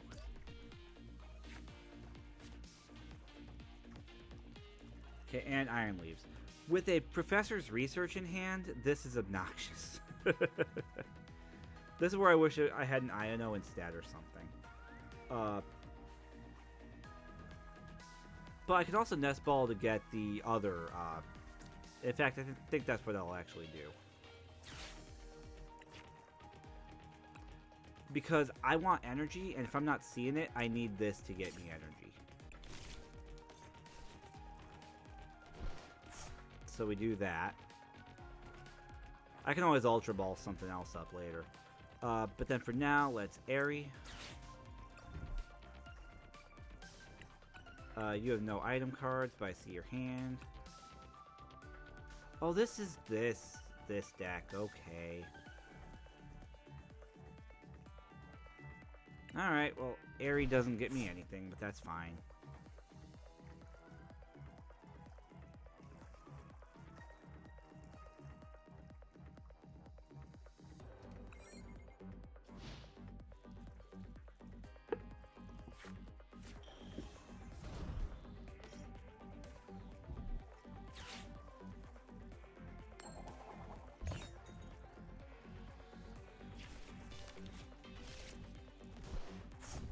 Yeah, this deck gets obnoxious because it's that deck where it puts a lot of counters on itself, and then uses that to fuel doing damage.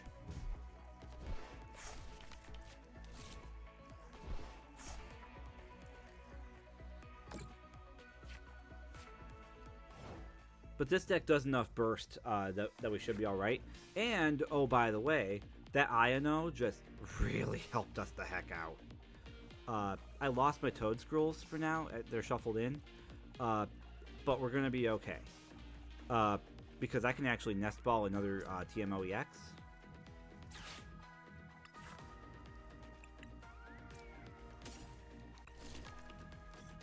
And let's see some cards.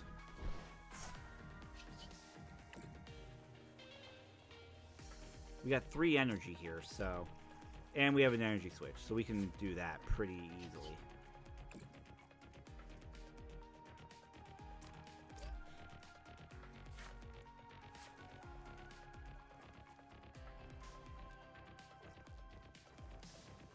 Okay, and I really could just go Myriad Leaf Shower and just take out that Dodrio while we're here. That might actually be what I do. Because then later I can energy switch onto the base TMO. In fact, I think that's fine here. I think I want to take out the Dodrio. Because I don't really do bench damage. So I don't really care about the mana fee, but I do care about damage counters. I know that against this particular deck. So let's get the Dodrio. That's going to be 90 damage to the 10. That's 100.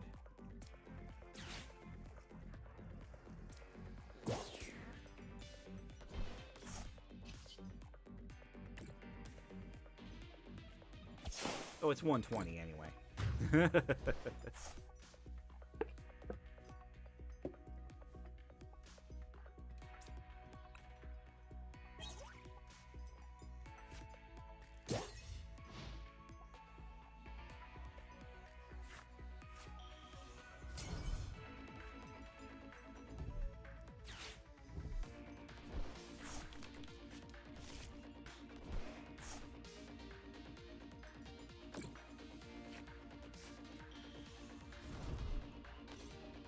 Are they still trying to draw into their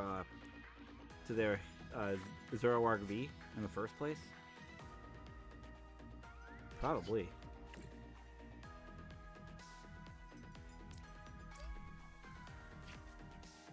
Of course, we draw a TMO.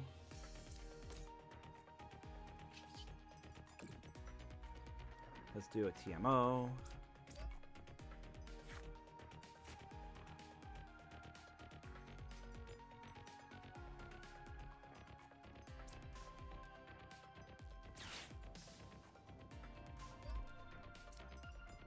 Actually...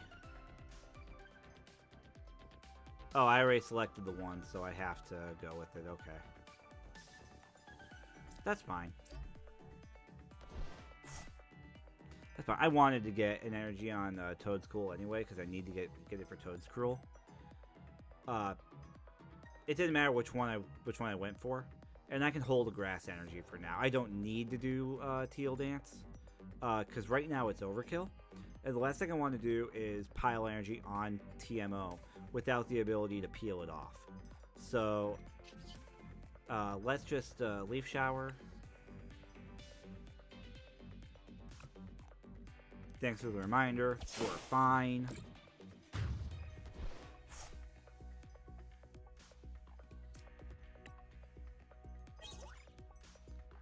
Alright.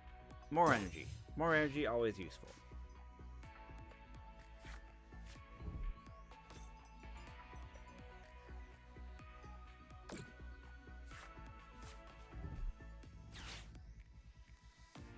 You need a basic on that, don't you? Okay, and you just got another evolution. Okay, you're going for Gengar. Boy, they are just having a hard time finding their Zoroark.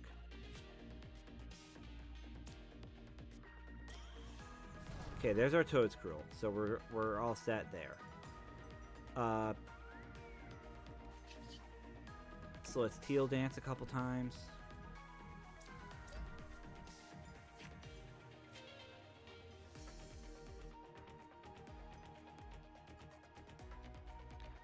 And then, in fact, this is how we actually redistribute some of that.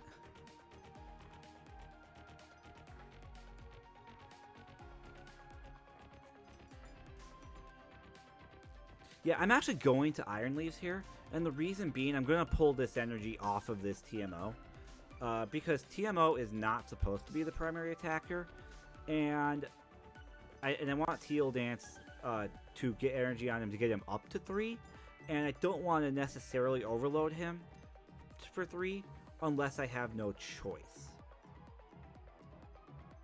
So I'm actually going to Iron Leaves here, and that gives me another opportunity to Teal Dance then as well.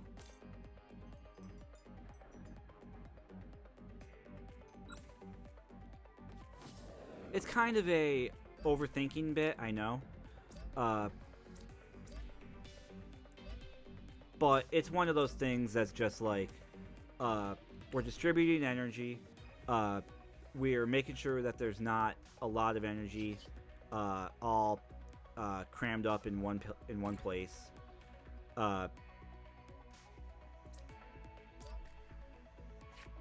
It's seeing cards with maximum effect, and it works out just fine, I think.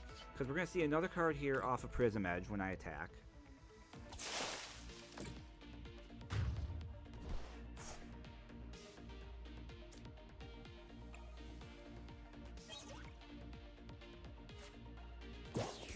Okay, there's another Toedscruel. The only downside to Iron Leaves is that because of Prism Edge, I might have locked myself for a turn.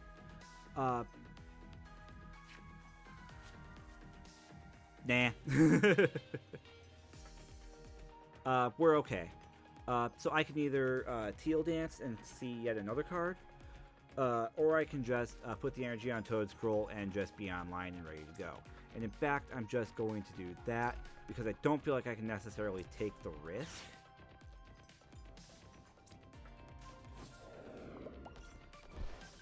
Because it kind of gets to that whole energy is energy. But Teal Dance could be anything. It could even be energy. You know we've always wanted energy. And then we throw Max Belt on there because this is the Pokemon that we would want Max Belt on. And it doesn't matter right now because obviously there's no EXs on board. And they're having a hell of a time getting their Zoroark going. But the Max Belt just says, I'm ready for it.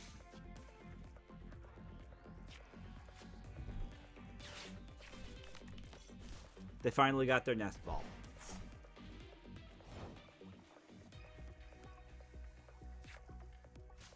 Oh.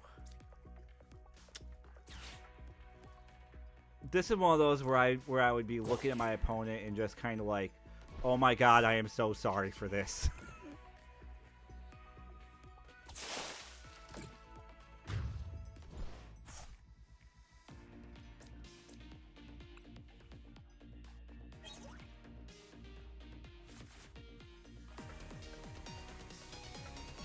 You know, that moment when you're just like, oh no, you finally got what you were looking for. I feel so terrible for what's about to happen to you now.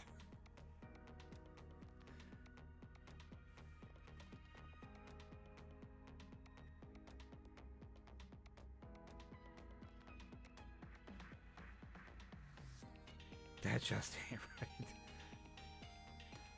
I tell you what, Eric, that play ain't right. That was my absolutely terrible Hank Hill impersonation.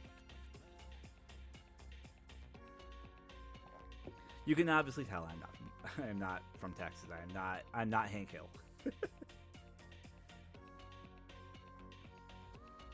But yeah, that's that. Oh no. Oh darn. That's a thing that happened.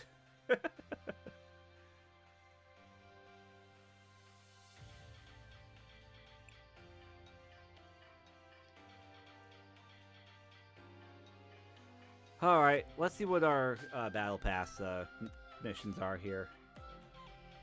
Daily quest, complete a match without conceding. Play the game, got it. Use an attack that costs at least 3 energy. Play the game, got it. Well, let's play the game. I love Zoroark, but sometimes it doesn't want to go. Yeah. Yeah. That time it didn't want to go.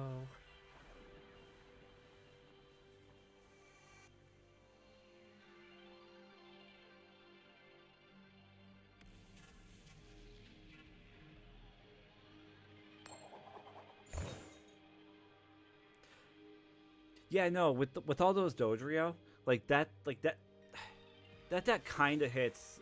I don't want to say the same problem. That TMO EX hits, but it's like for all the draw that's there, for all the fetch that's there. Yeah, I'm surprised that all comboed up as much as it did. Oh boy.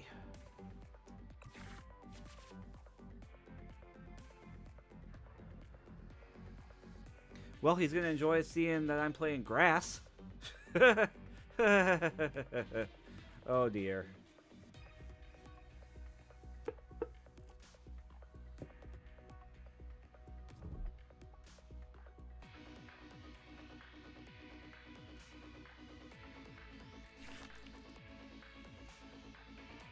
Well, at least on my turn, I'm going to see a shit ton of cards.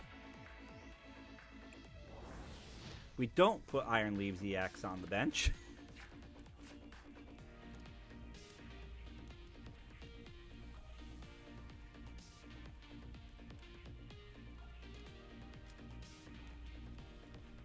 Oh, we got 3 nest balls here. Damn. If this guy doesn't get another basic down, this is going to be trouble.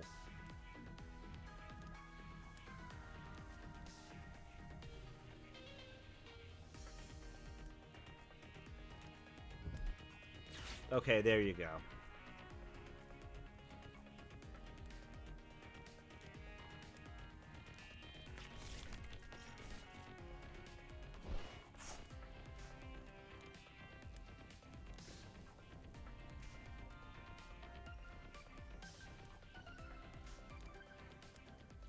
I still think my first turn is Nest Ball, TMOEX, Nest Ball, TMOEX, Bug Catching Set for energy, Bug Catching Set for energy, Vigor for card draws and attach energy, Iron Leaves, and take out that Growlithe.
All right, well that's a start, and that took care of that one quest for whatever that's worth.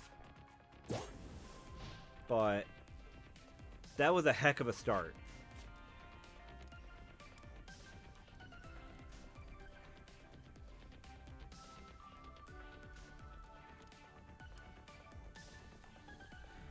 In retrospect, Iron Leaves may have been better served for this turn if he doesn't play a basic behind Radiant Charizard.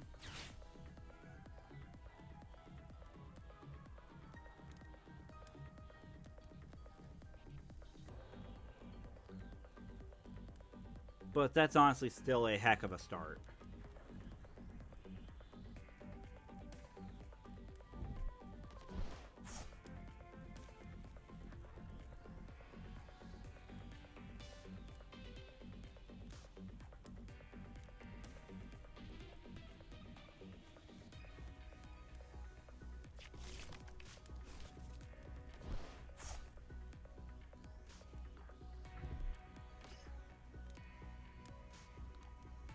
Yep, there's the Moltres.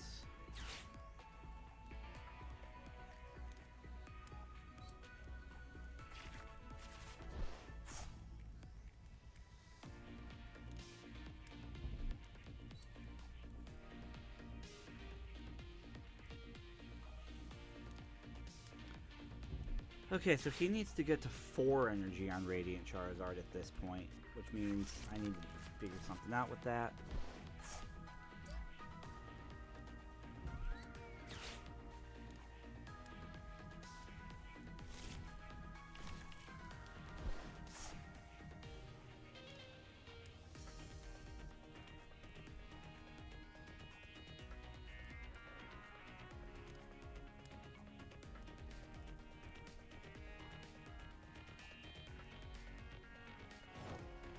Okay. Oh, okay, there's another Iron Leaves. That's perfectly fine. Let me see if I get any energy here. In fact, I get that too.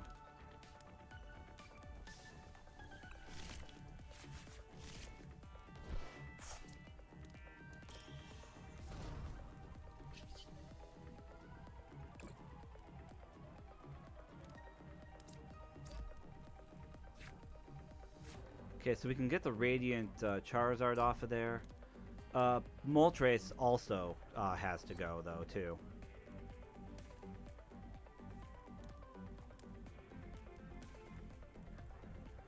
Because if Moltres comes up, Moltres has the ability to attack. Charizard currently does not.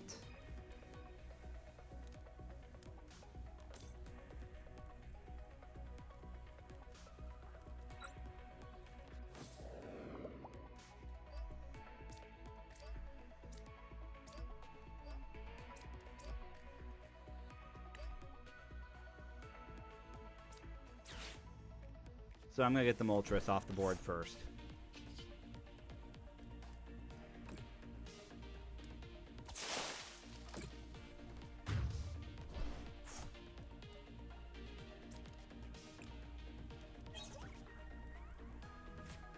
Right decision? I don't know.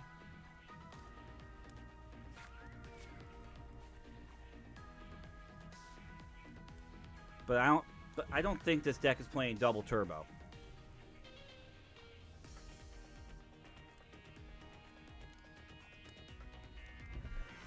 I guess it is playing Magma Basin, so he could get a Fire Energy that way. But my other Iron Leaves is going to be online anyway, too, so... And he still needs to get a basic on board.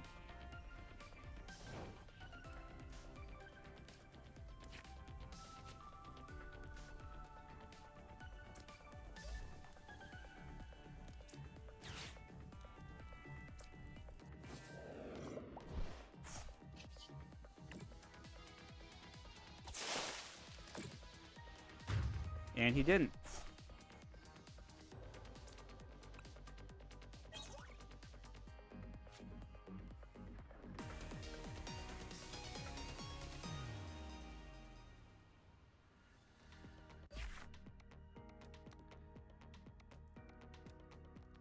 Yeah, he he had a rough start there.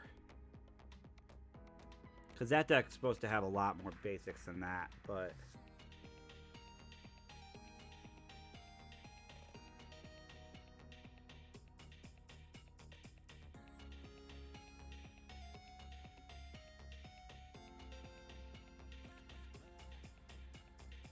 But, I mean, you know what? That was more or less... we dropped TMOs, and that just got all the energy going, so... That was pretty much one on... That was pretty much one on our draw.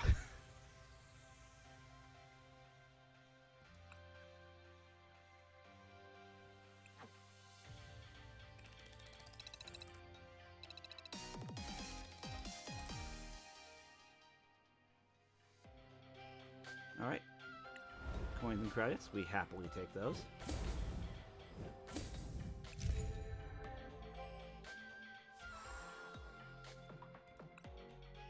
And then, what do we got here? Battle Pass stuff.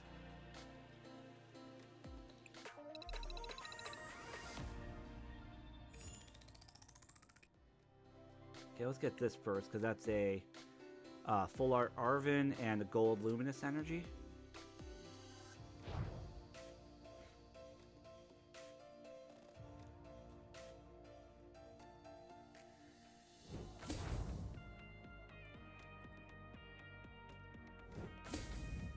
And then up here... Hey, 2 packs!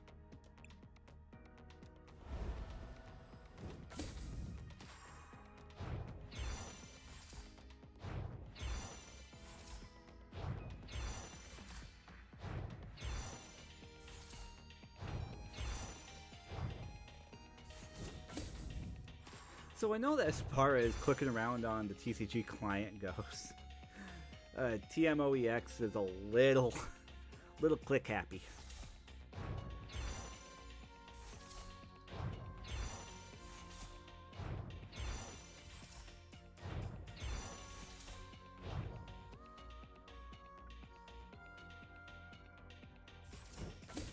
All right, that's neat. What do we got next? Wellspring Mask, full art. Cornerstone, full art.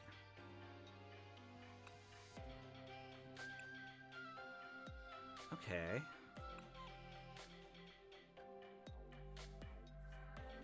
So some neat stuff. We got here another gold luminous coming up at 6, okay. Or at 5 rather. Are you supposed to get a full playset of luminous? I guess.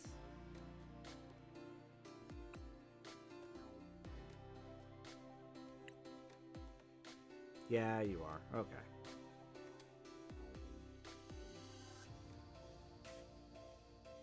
Neat. Okay.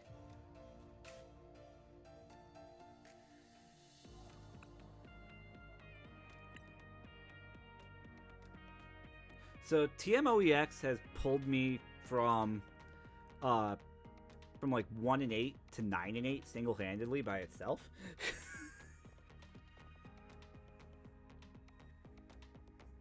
Well, okay, no, 6 wins. So like from 3 and 8 to 9 and 8. I freaking love this deck.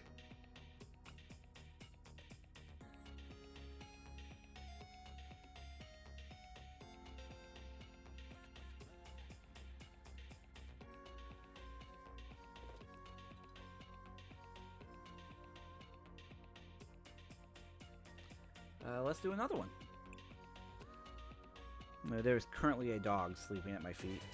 It's very adorable.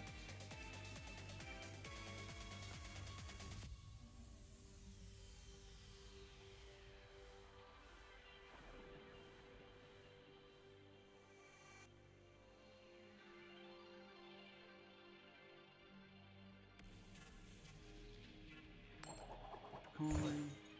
Okay, you won the... Oh, I won the toss. The toss. I'll go second again.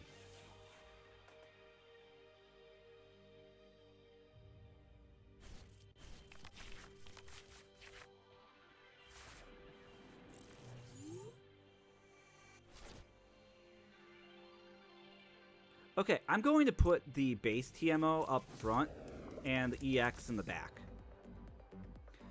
Because Mountain Stroll ensures I get the energy to hand, which is more important than me doing much attacking first. Unless I end up drawing into, like, Iron Leaves or something.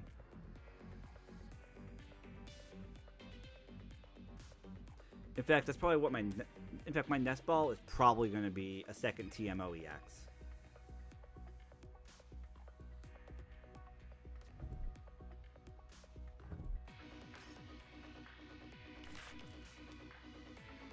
Because 2 of those things is an absolute nightmare.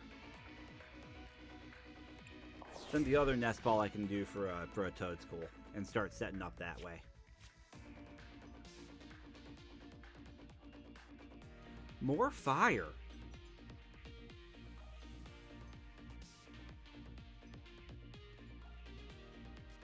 Eric, what did I do to deserve going up against fire?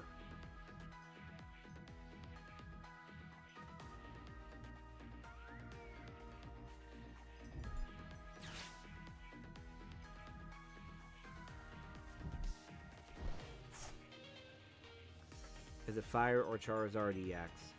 It's probably Charizard EX.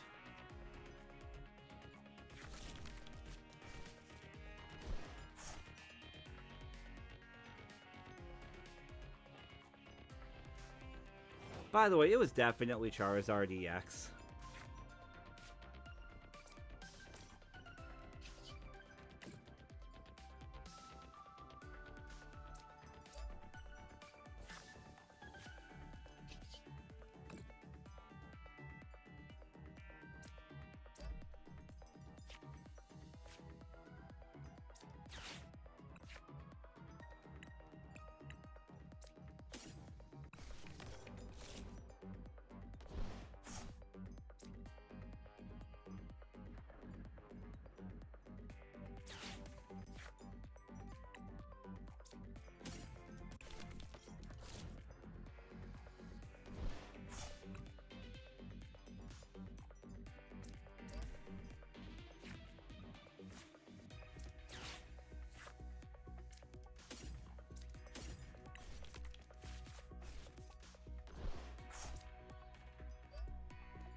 No boss's orders, but that's fine.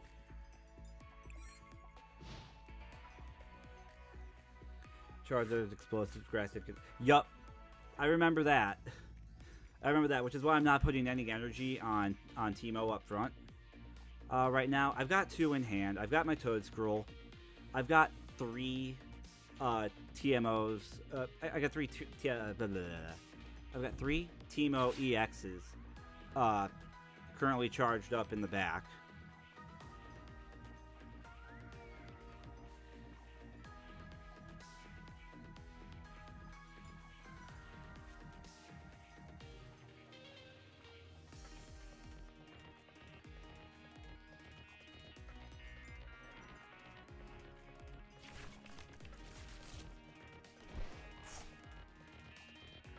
I mean, he's going Rare Candy Charizard right now.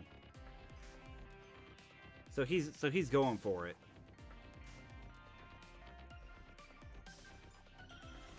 There that is. There just may not be anything that I can do right now, because he's just going to load the board right now.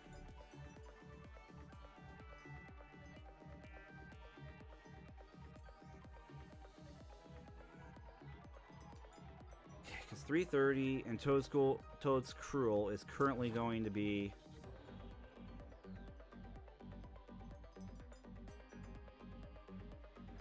$80, $120, $160, $200, $400. So I've got enough.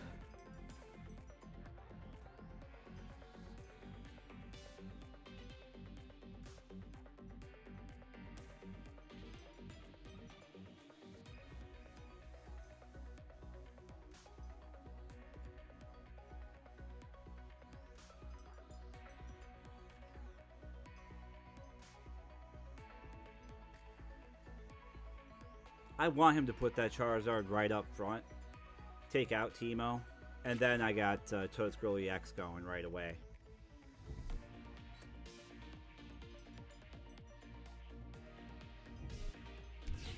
Yep.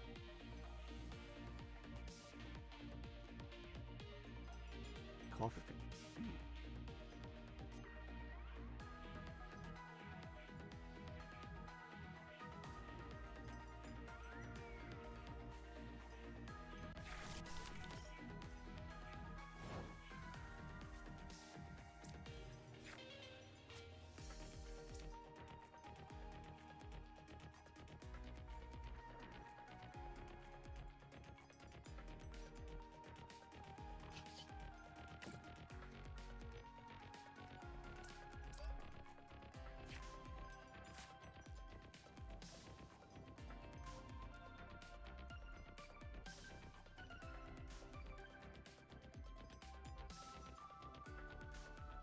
Interesting.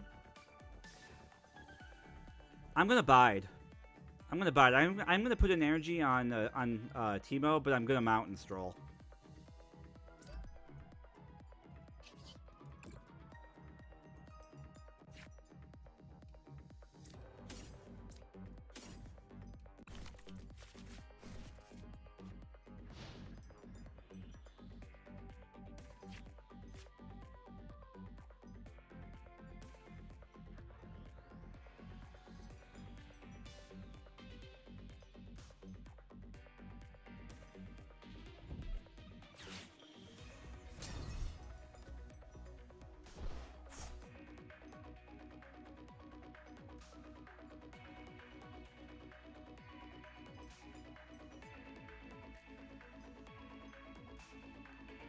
I probably should have thrown the Toadscool down to get an energy on it, but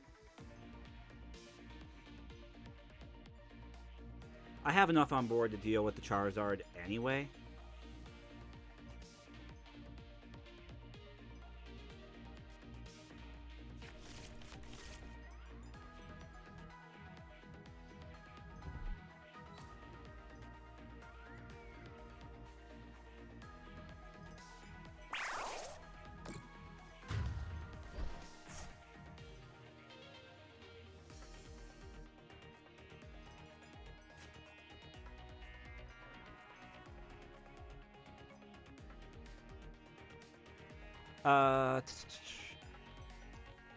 If I do the Toadscroll EX, he's just going to... Well, I have to.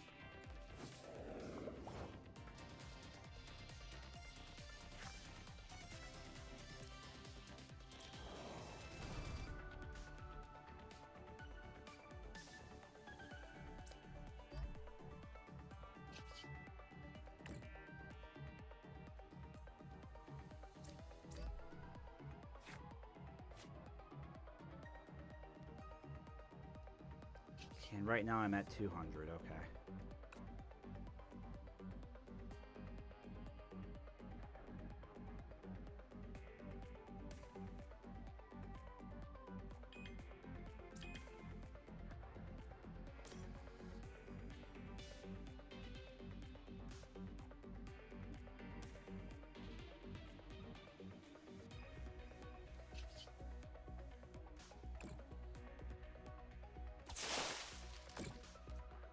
This is fine.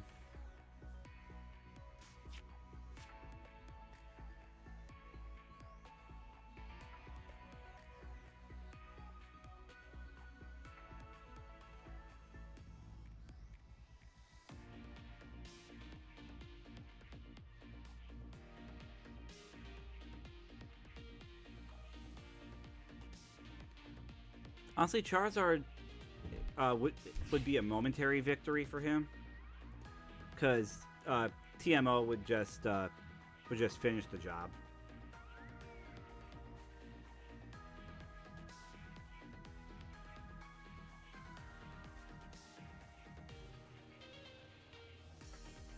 Because TMO would be 30 plus 5 energy, 180 times 2 is 360.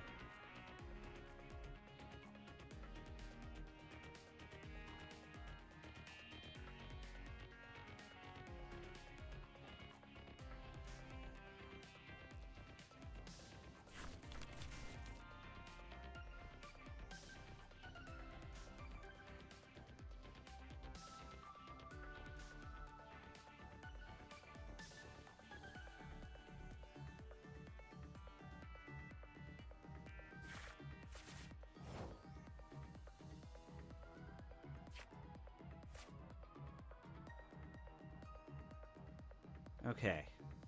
So how about items? No items. There's a tool. There is a backup Charizard. There is no Charmander.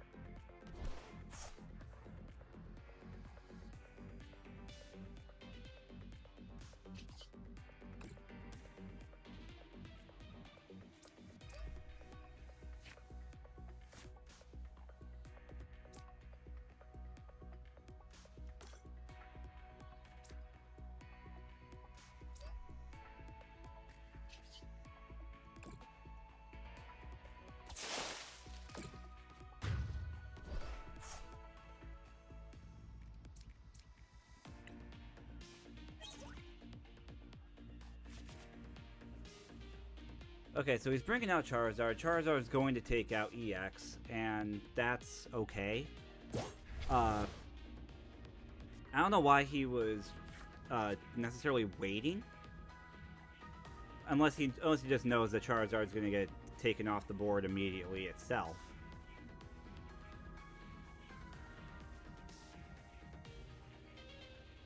Because now we trade, and I've got advantage.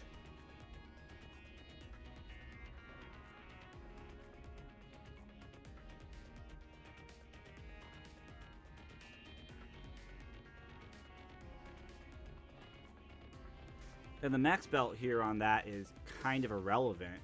Because again, it's fire on grass, and, well, grass on him, so... there goes my Ultra Ball, and that's fine.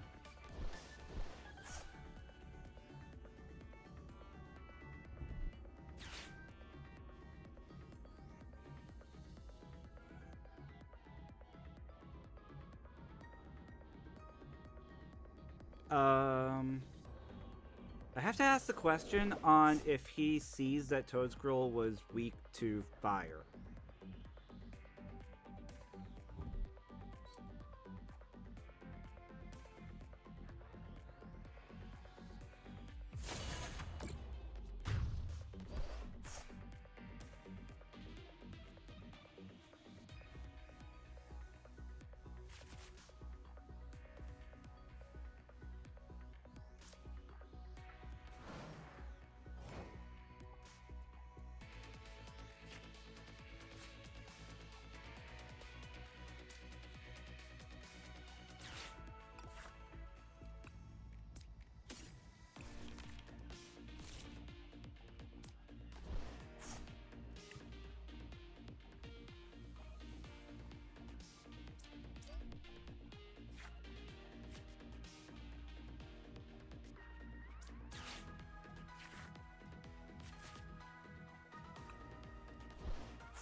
Alright, well that's Exodia assembled.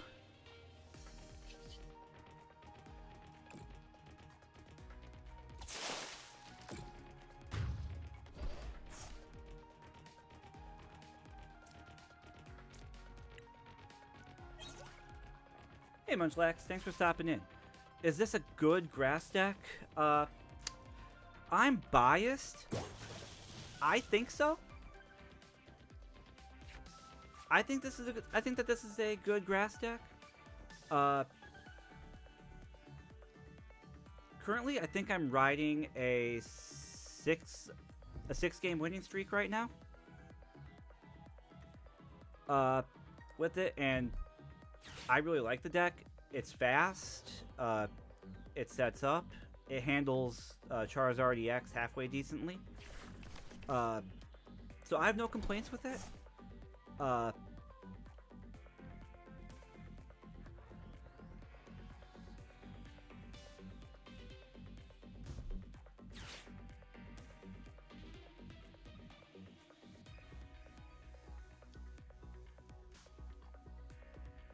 Because it's one of those grass decks where you just kind of set up, see a lot of cards, throw a lot of energy around, fill your bench. You're basically, you know, it's a grass deck. It just grows everywhere.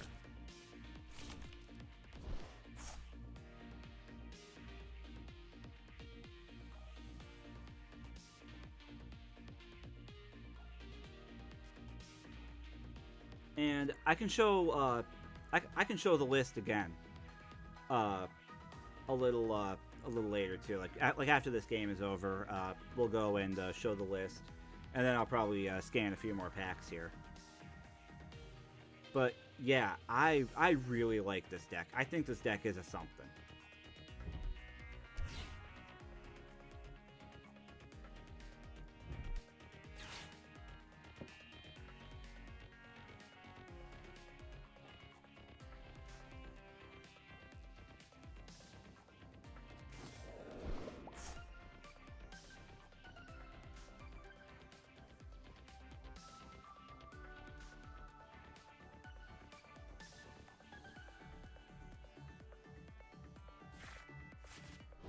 I admit that I'm not the most well-versed of players. I'm pretty much coming back to the game. This is like my second month back in, after something like not playing since like 2000. Okay, yeah, I can just retreat and win.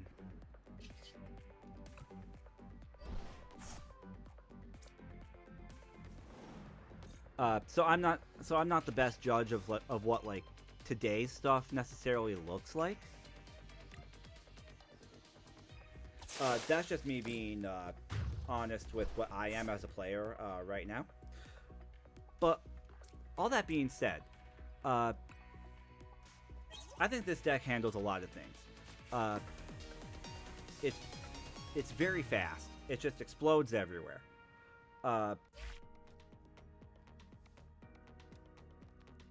Like I think Toadscruel EX is a real nice card when you have a full bench. Because I'm an older player, I'll go back to referencing way back in the day, Wigglytuff Do the Wave.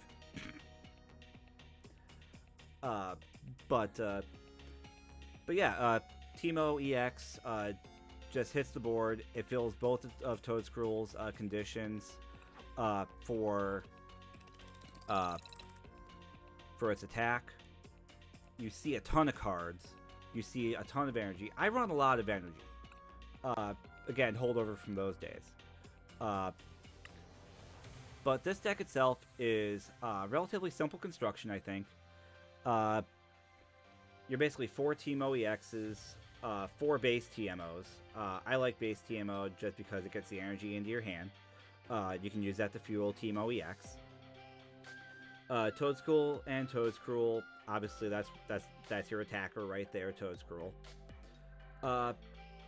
And Iron Leaves EX is real good early tempo, I think, as far as the deck goes, because you can just go on your opening turn, especially if you go second.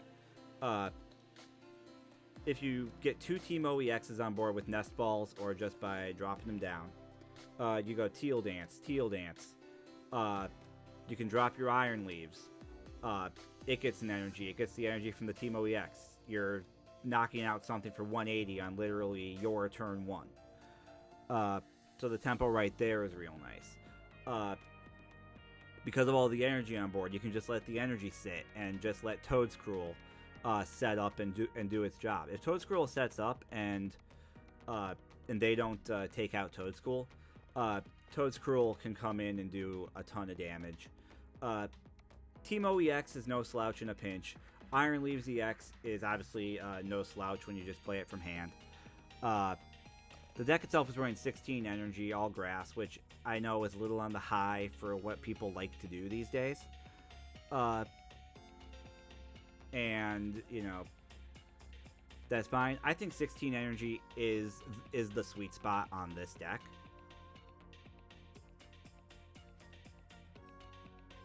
So, do I think it's a good deck? I really do think that this is a good deck. I don't know how well it holds up against certain things, just because I'm still kind of an inexperienced player in that regard. Again, I'm just being honest with today's meta. But I really like it. If you have the credits sitting around on a TCG Live, I'd give it a try there. Yeah, well, here I should say. Or, you know, like I said, you can run the deck in test, in the test deck function. without it being a fully owned and fully viable deck. So set it up in there and give it a try that way.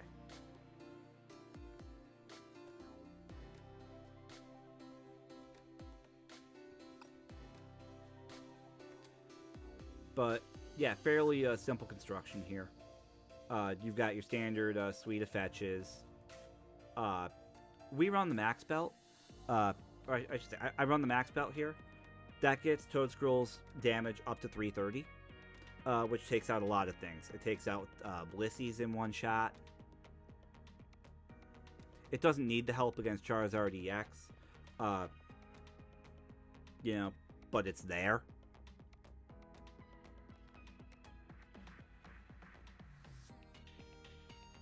You've got the bug catching sets because that gets you, more basics. That gets you more Pokemon, more energy. It's just a good, solid card for this all around. You've got your 4 Nest Balls, which are excellent for loading you up with Teemos.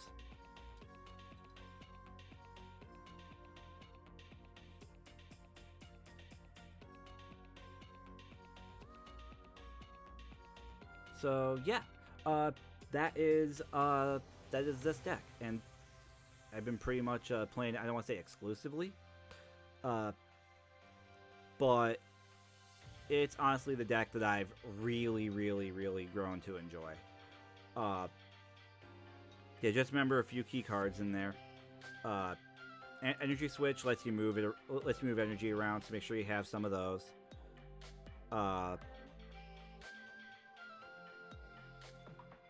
And yeah, as long as you have your core there, you can mix and match with all the rest of it. This is just what I've been working with, and I might still tinker around with it a little bit. But as long as your suite pretty much involves, and I know it's something just to say, hey, if you play great cards, great things happen. But Teemo EX is one of those great cards. And I'm sure that card's going to find itself as an accelerator in so many other decks.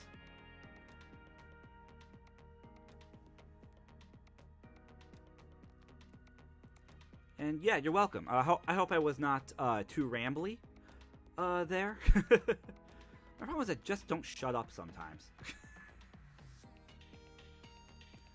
But yeah, I hope that that wasn't too rambly, and I hope that if you do pick up this deck, I hope you really enjoy it, because I've been really enjoying it.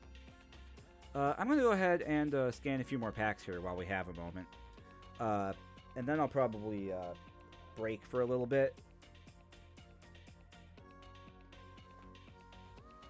because I'm out of coffee. But yeah, I'm gonna scan some packs here. So I'm going to raise the curtain real quick, and I will scan those cards, and I'll drop the curtain when it's time to see what those packs have. So let's just do that, and I'm still here, of course. But, can't be too careful around the bots. Yeah, let's do more Masquerade.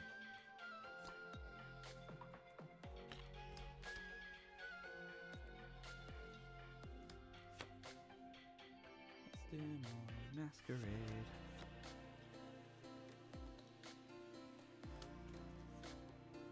Because I'm a crazy person.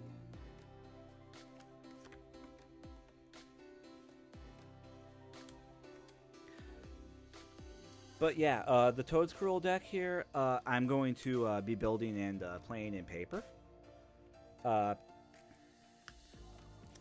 And I've also been getting the parts for the Blissey EX deck in paper.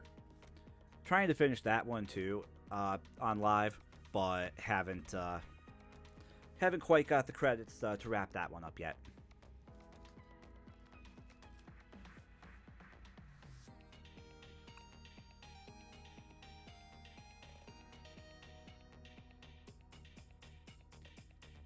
And there we go.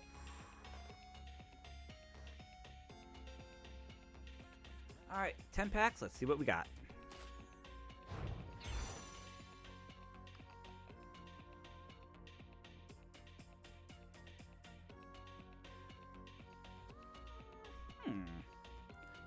I admit myself a little curious about this one.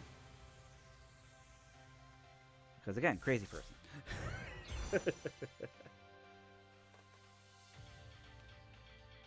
Whirlpool would be interesting, and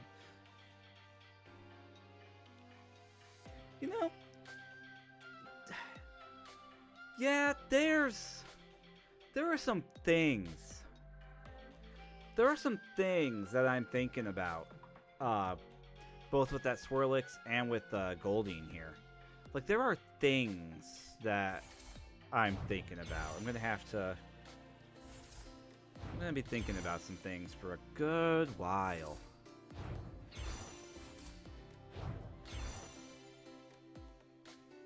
Alright. Alright.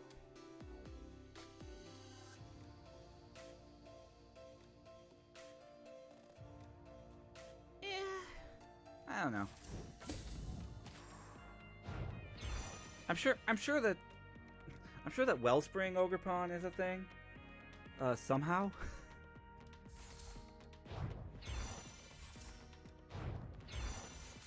But I don't know. I'm always down to mess around with things. Heck, like I said just earlier, I was gonna mess around, with a steel deck just because I pulled Caesar.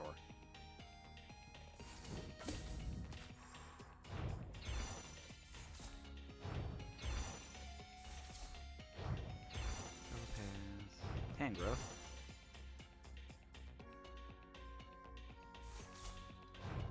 Hey, Full Art Carmine. Not that I'm gonna be using Carmine a whole lot, but... And there's Sinistra EX. Alright. Okay, like I said, I gotta figure out putting this deck together. Because Toadsquirrel might be the more niche, quote-unquote good deck that I think, we've got put together. I think I want to build excuse me, please. I think I want to build this at some point. We have cards. We have access to cards. Cards are a thing.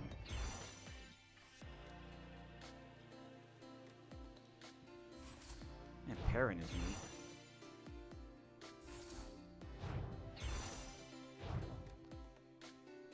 Alright, we've got the full set of that.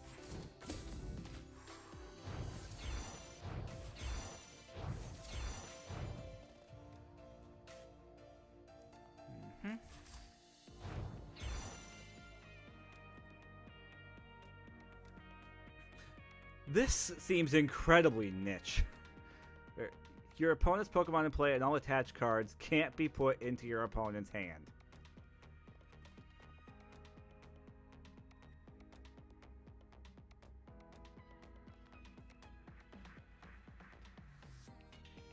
Like, that almost seems like it's there literally just to stop Charon's Care from pulling up Blissey at this point.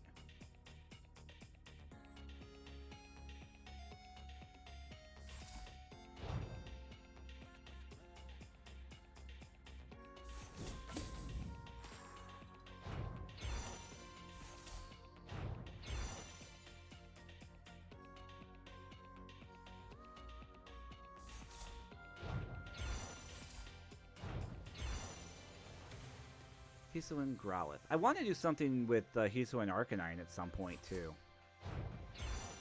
I just have all these cards that I just want to tinker around with and do things with. Hey, Monkey Dory! We literally just saved ourselves some credits.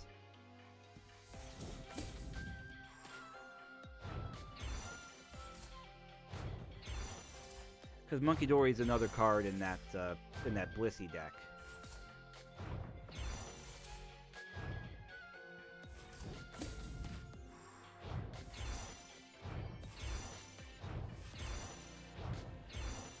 Hey, Survival Brace that we already had. There's credits.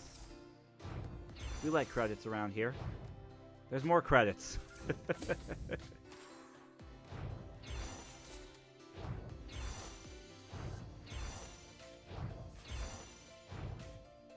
Hey! Okay. Got that. We don't even have to get through the battle pass for it.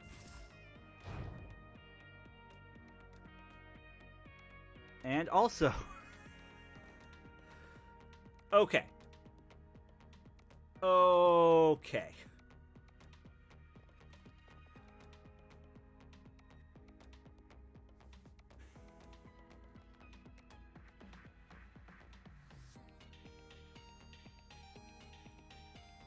So for the record, I already have a Palafin deck. It was the first deck I ever built. And now that I'm seeing Palafin EX, I want to try to build Palafin EX.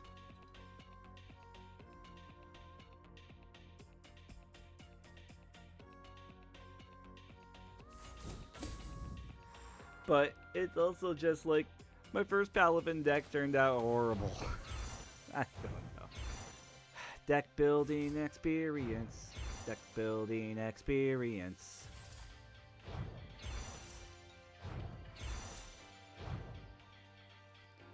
Hey, 2 Monkey Dory in 10 packs. I'm gonna raise the curtain up again real quick, just because it's gonna go straight to my camera, and you guys have already seen that. So, but 570 credits on that. Yeah, summary. Yeah, 570 credits. Not bad.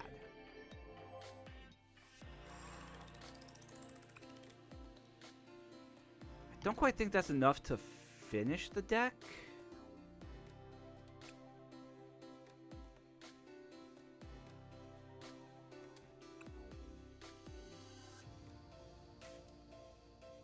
Because the Chansey is 1600, yeah. But I might as well get those. Because I know I have to get those regardless. And we literally just need one more monkey. One more monkey.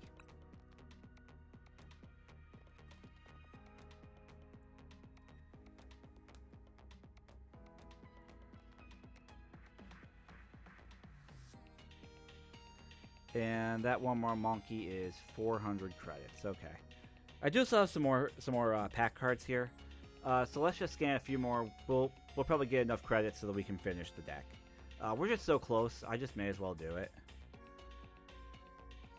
So back to scanning.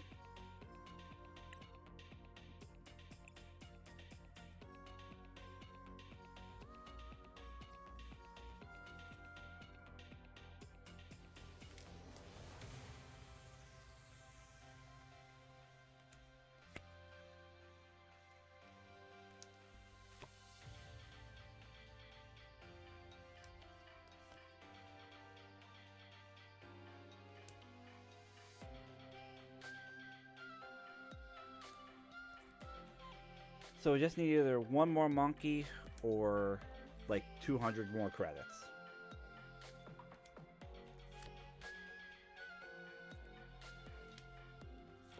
Which means that by the end of this set of packs, we should get it.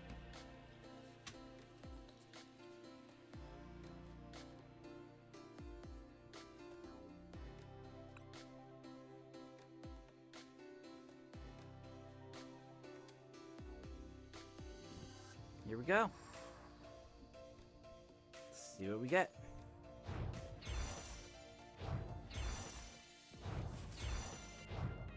Then another Milotic. Hey, Heatran, there's 100 credits right there.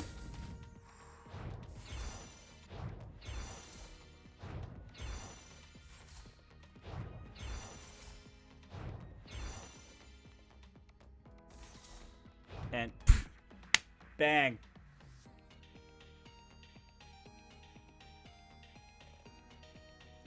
There we go. We got the deck. We're done.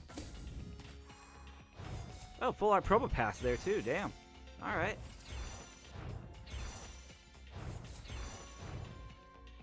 And the other 100 credits. So there we go. Either way, we would have gotten it. Another Enamorus, another Heatran.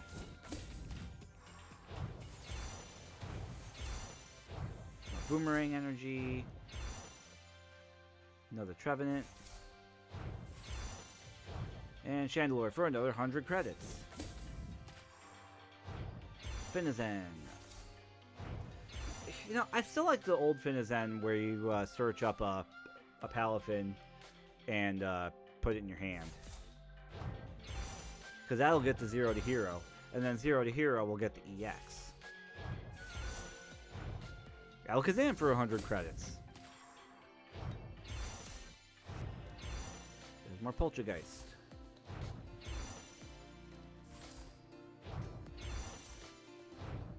There's another full art pro. I've got 3 full art Probopaths.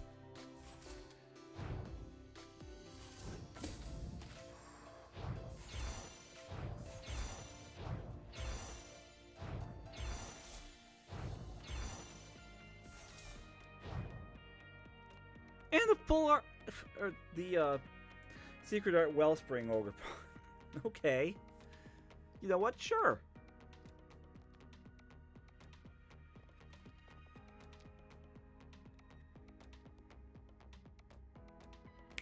You know, Wellspring, I'm sure goes real well with the Chien-Pao Arctibax construction for Rain Dance.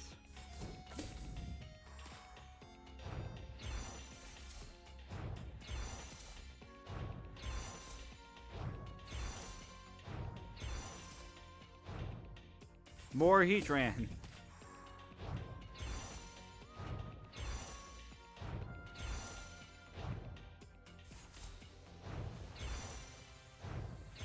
And I think the game is trying to tell me something, Eric. I think the game is trying to tell me something.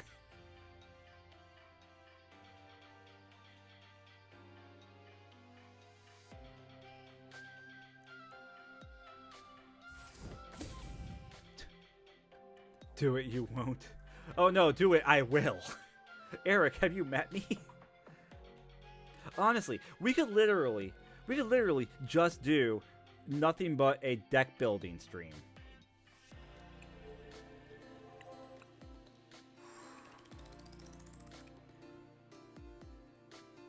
Like, we could literally just do nothing but a deck building stream. And there, this deck is valid now. Let me customize it a little so we don't have that, so we don't have the default stuff. There, we'll go with the Mimikyu box. There we go.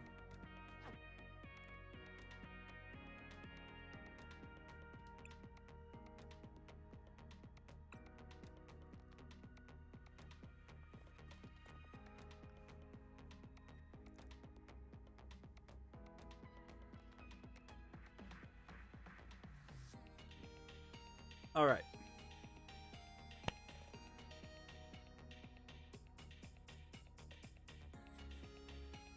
Okay, it's 11 o'clock. Someone is still down here at my feet being very peaceful, so that's fine. So here's what we're going to do. We're going to continue on for the next hour here. And then I'll shut it down, you know, for when it's time to do lunch and that. And that'll be it. But we'll do another hour, and let's actually try to build a deck here, because I want to build that Sinistcha EX, or Sinistcha EX, and I want to do Palafin EX.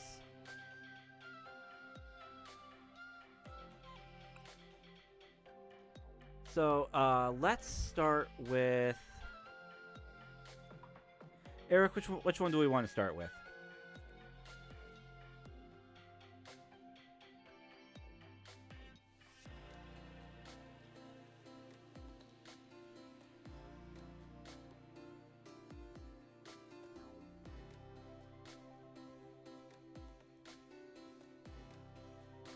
Do you have all the Sinistcha EX? I have 3, and I have 1,000 credits, so I can get the 4th. Since we just got monkeys, so the Blissey deck is done. So I can take that into casual now.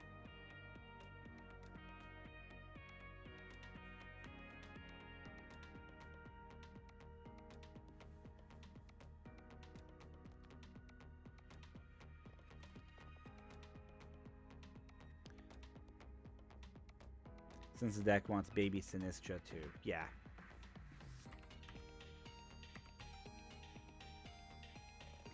Yeah, and we have all 4 of those.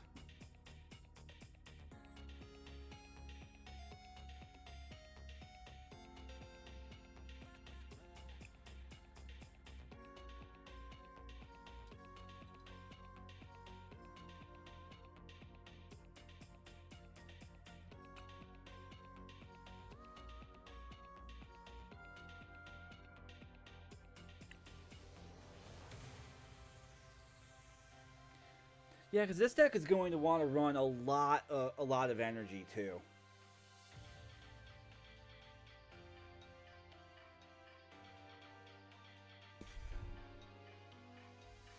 But this deck also kind of feels like it wants to run more of the uh, non-EX than the actual EX. I think because the non-EX kind of fuels the EX. So we probably want to look at some kind of like 3-2 split on those, or maybe 4-3.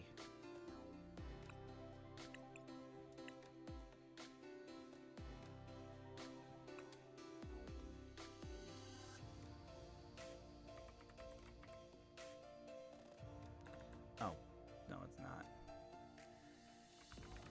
Yeah, here we go.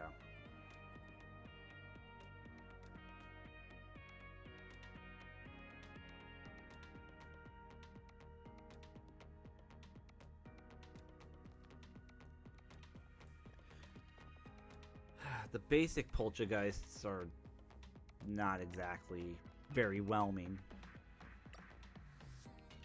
And it's only the 2. Okay.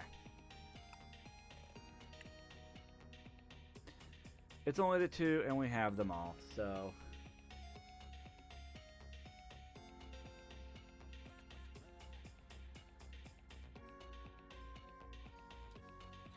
I kind of feel like I go with the Storehouse Hideaway one. Just so that it actually stays preserved. Because as much as we like T server, as much as I like T server, I don't necessarily think it plays, because it actually runs kind of counter to what the Sinistras do.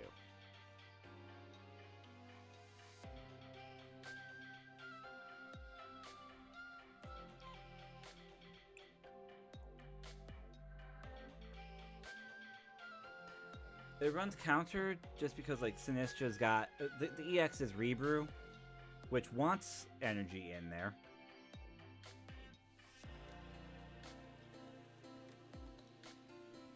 Like Sinistra wants energy in the bin. Like, EX wants energy in the bin. Base puts energy in the bin. And the 40 HP Poltergeist just kind of undoes that.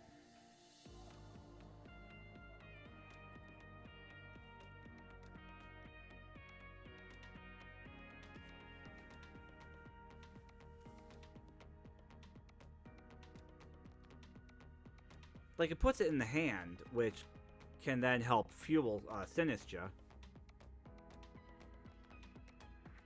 And speaking of Sinistra, with Spill the Tea, this is a deck that I'm going to run 4 Team OEXs. Just because of all the energy that gets sprayed to the board.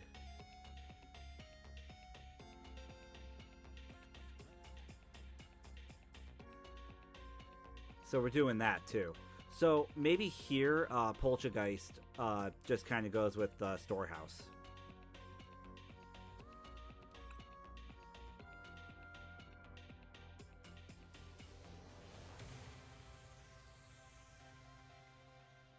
Because I can run 4 of either.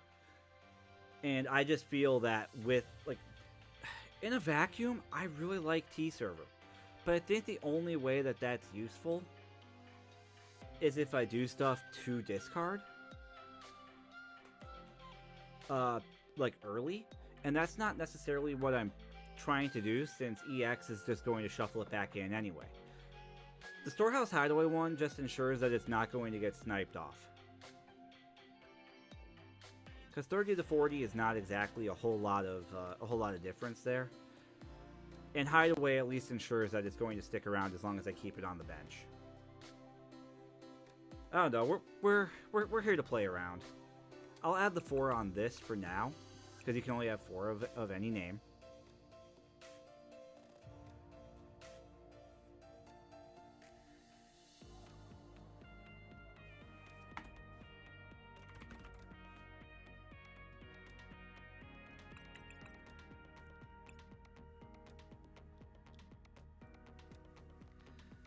Because again, TMOEX is how we get energy to the board.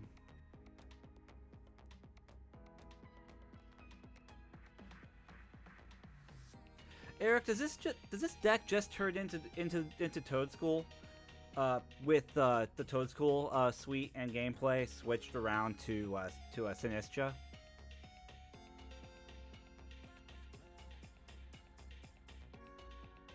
Because my next immediate thought was and then we run 3 Iron Leaves.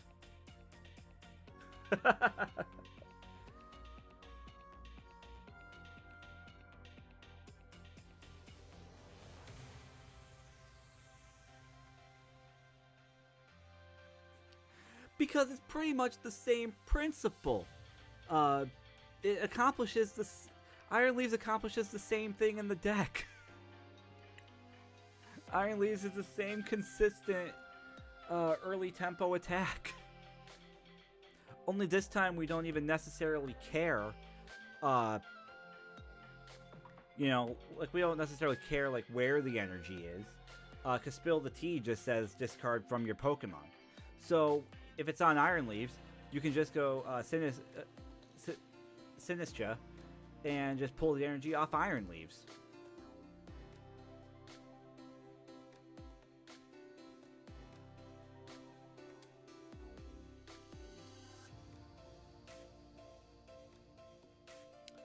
This deck probably runs more like Gardenia's Vigor. I can probably run like 2 of those, or 3 of those maybe, 2 or 3.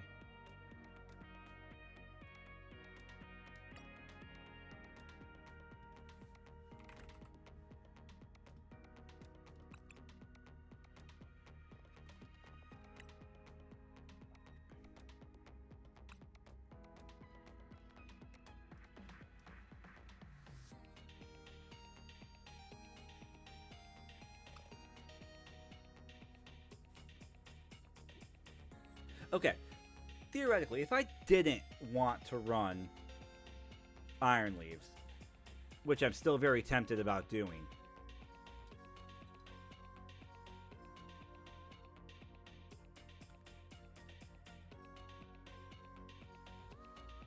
because here's the other thing, right?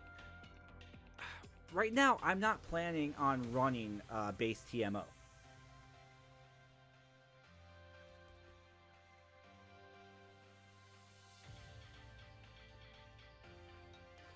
Which means I'm going to need that turbocharge TM.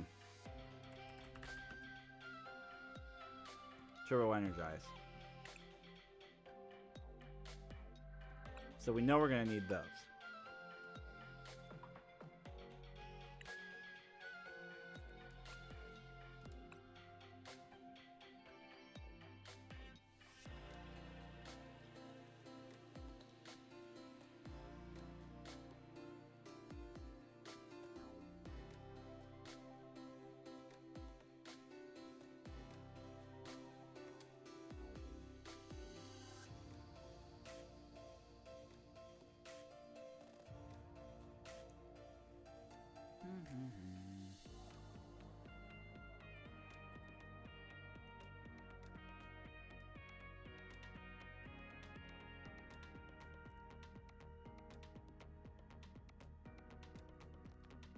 See, 3 might be too much. I might agree with you on that. 3 might be too much.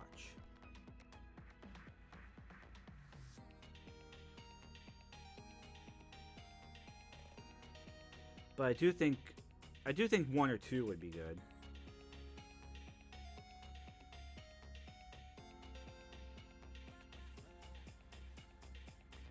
Let's add 2 right now and just see what happens.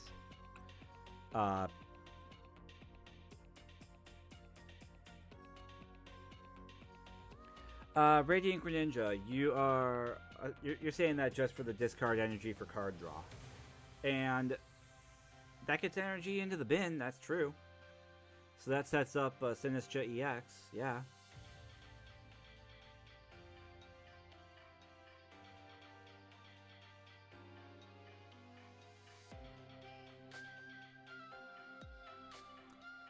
Yeah, that's absolutely a reason to run that for sure.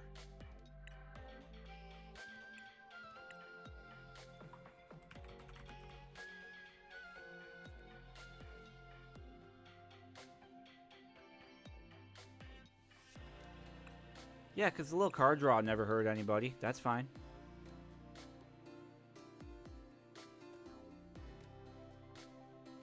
And it's nest ballable, so I can easily go nest balls.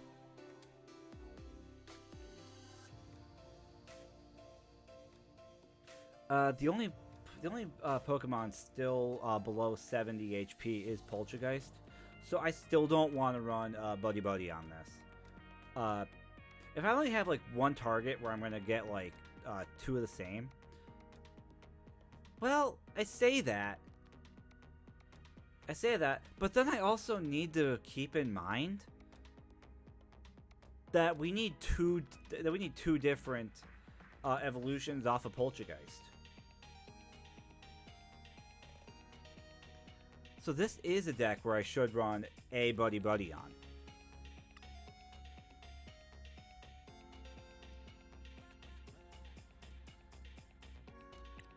You run a Buddy Buddy because that gets you two Poltergeists. You probably run Hyper Aroma here, right? I'm thinking Hyper Aroma because you can get both of your Sinistras.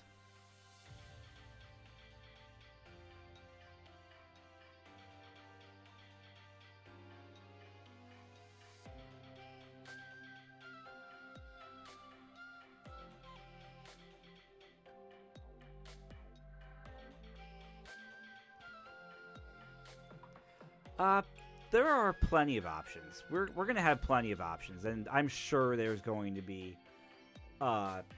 any number of directions that this thing can go.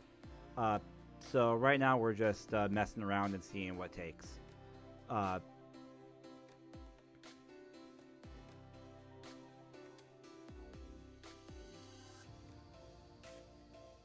Because this is actually a deck that we are fine with TMO.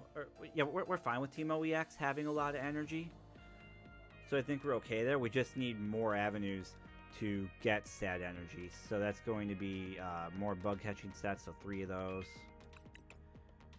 Because that's how we see more energy. Probably 2 Arven right now. Because 1 Arven's going to have to get the Buddy Buddy.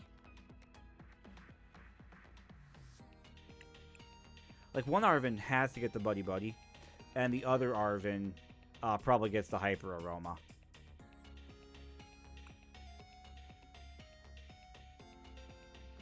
Earthen I like because you're getting it out of the deck. I was thinking about that, yeah.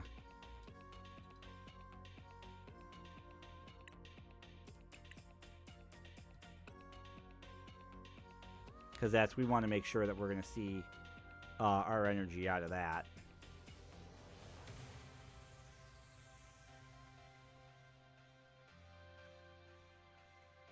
And I think that we're in agreement that there are going to be a lot of energy in this deck.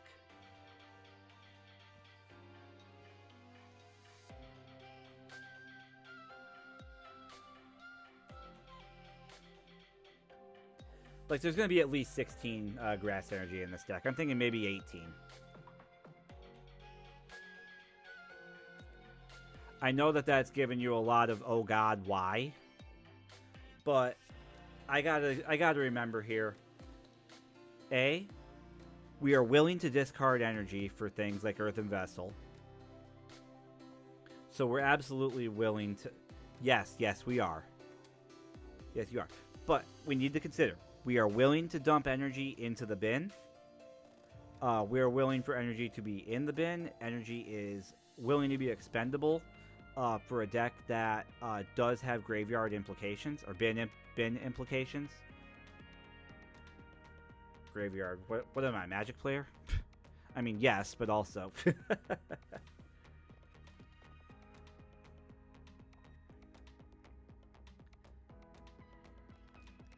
Like, we're discarding energy to Radiant Greninja. We're attaching energy to Teemo EX for draw. There's a lot that we're doing with energy to ensure that we are still going to need energy.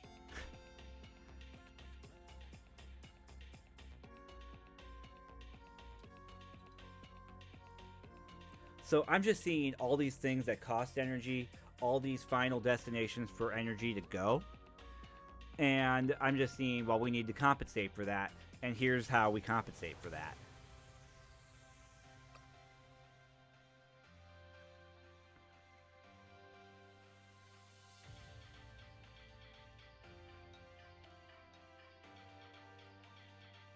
But I'm also seeing that I think I need another Pokemon option too. Uh, maybe just like one or two more in there.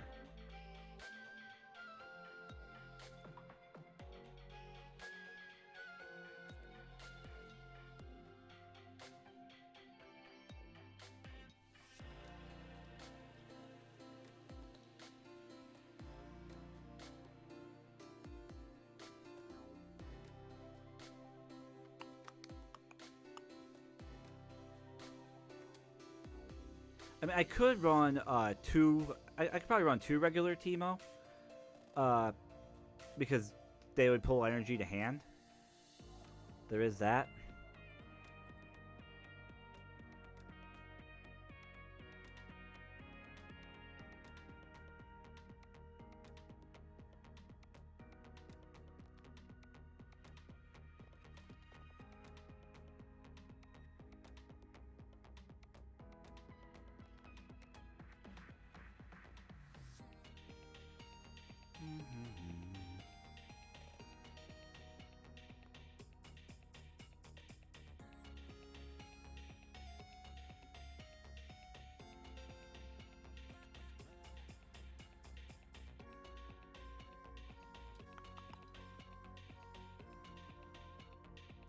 Okay,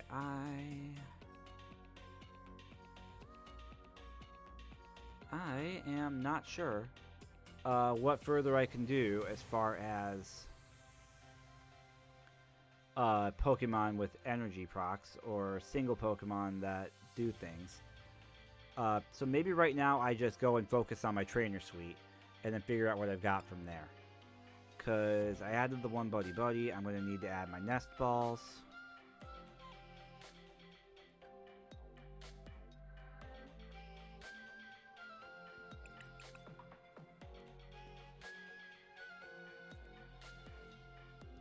Actually, probably only 3 Nest Balls. Because the only thing that I'm going to want Nest Ball to get will be Teemo EX. I'm not going to want anything else on that. So after a while, it ends up becoming a dead card.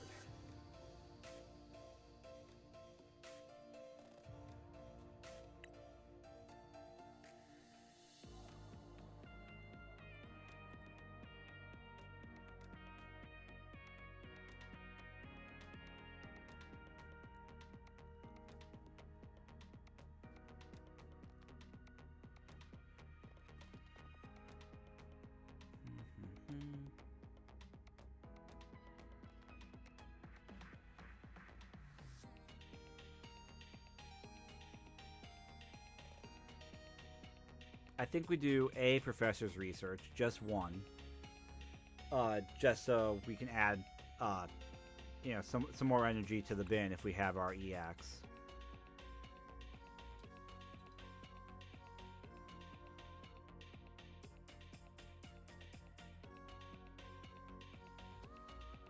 I don't think I necessarily want something like Super Rod, because I'll just put it directly into the deck, but I would rather have Sinistra EX do that job.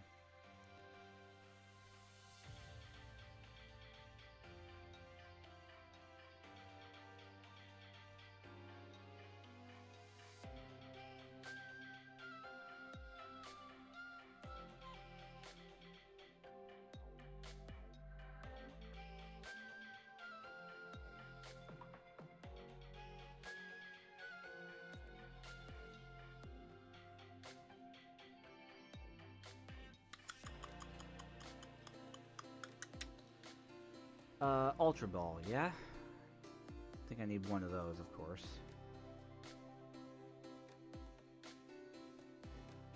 There it is, okay.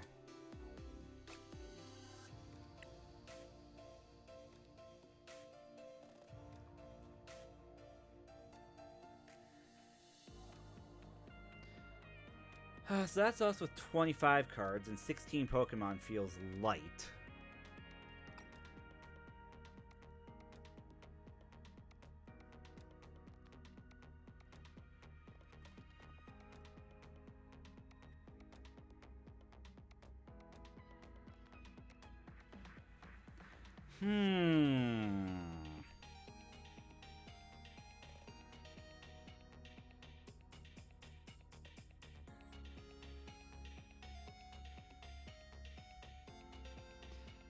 Nah.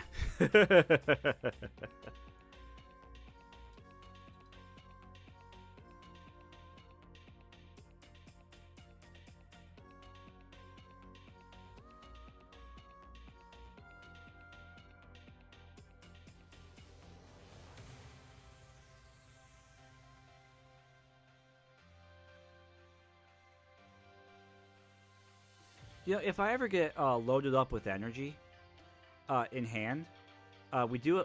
I could throw in 2 Chansey here that might help throw some energy to the board.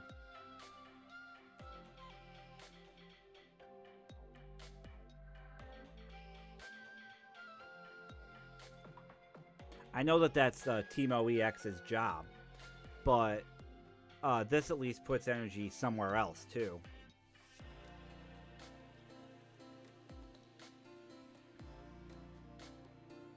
Like I know that the Sinistras don't exactly take a whole lot to load up, but it could help get more energy to the board for Spill the Tea to stay loaded up.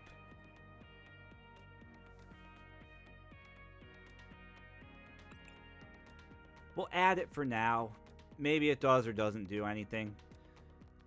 But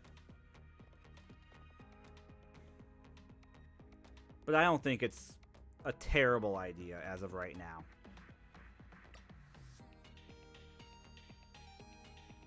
That at least puts the Pokemon number closer to where I feel comfortable. So I'm okay with that.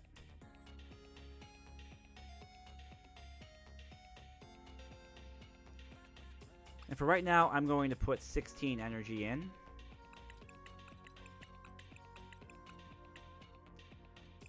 With room to add. With room to add more.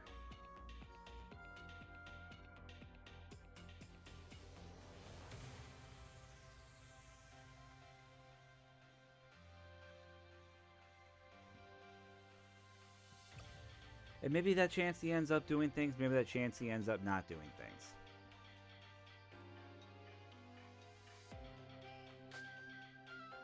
But again, we're just here for testing. And because I'm a crazy person.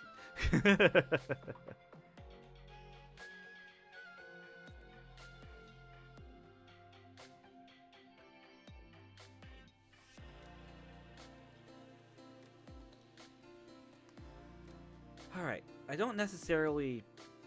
Like... I'm not saying anything. That's because you agree that I'm a crazy person.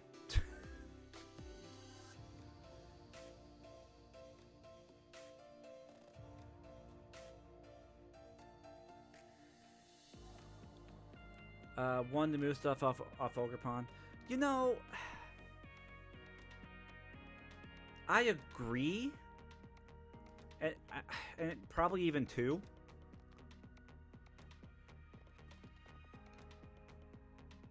But I feel like in this deck, Ogerpon is going to be fine holding energy. Like, I will add a couple because I think that there will be situations where I can definitely see wanting to move energy off Ogerpon. But I think in this particular iteration... Oh, I need to add switches. That's for sure. in this particular iteration, I think uh, Energy Switch will be nice for getting things off of a known repository of energy, which is going to be Teemo.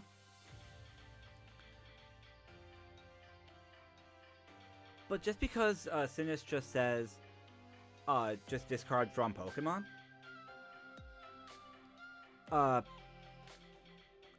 we can be just fine with that. We can be just fine with loading up Teemo because if we need to get rid of energy, we can just get rid of the stuff that's sitting on top of Teemo.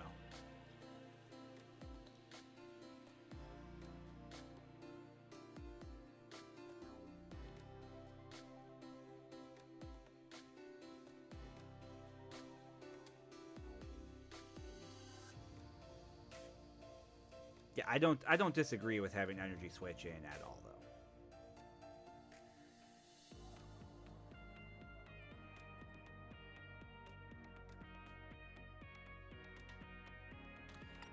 Do I have room for another Ultra Ball, really? I don't think so. I think Nest Ball grabs. Maybe I should go a 4th Nest Ball and then the 17th Energy. Because Nest Balls now get me Teemo EX, Radiant Greninja, Chansey.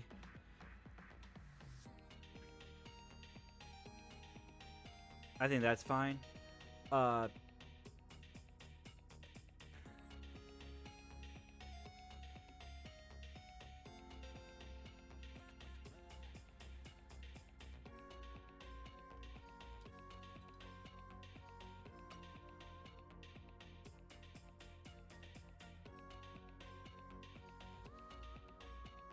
And it can also be discard stuff too. So we'll do one. Let's do 1 Nest Ball and 1 Ultra Ball, and then we'll take it to testing.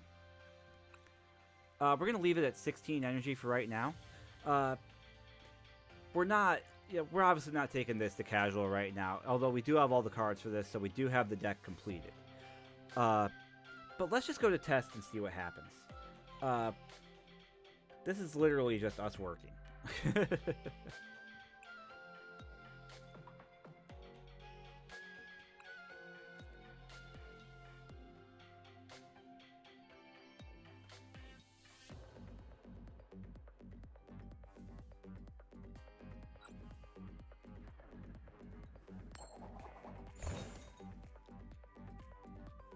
Okay, we're going first, and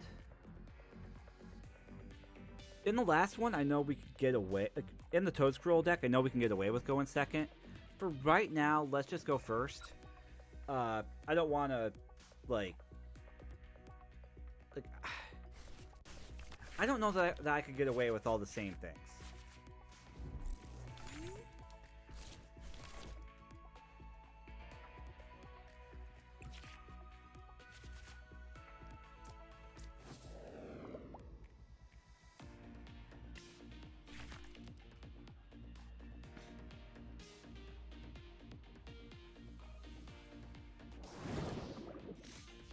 Alright, then we go first.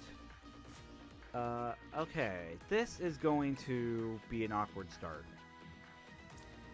But it's also first draw.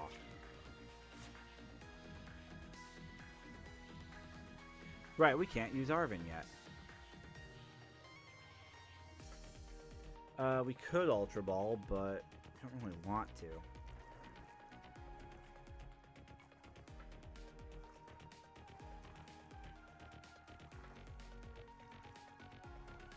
Yeah, because I can't use Turbo Energize yet. There's no reason for me to really do anything right now. Unless I literally Ultra Ball for a second Teemo. But that's what I have Nest Balls for.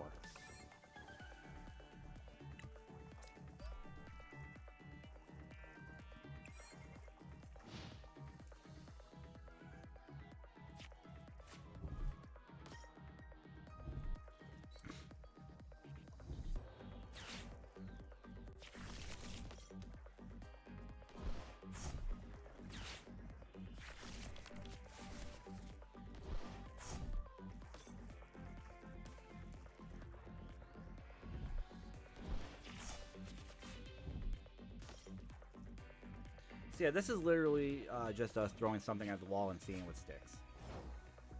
I don't think that's a bad thing.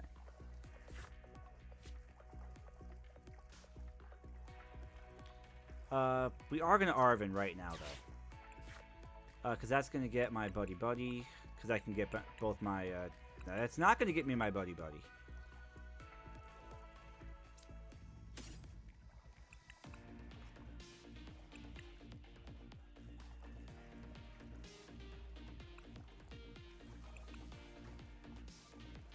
You know what? Sure, I'll grab my other TM right there.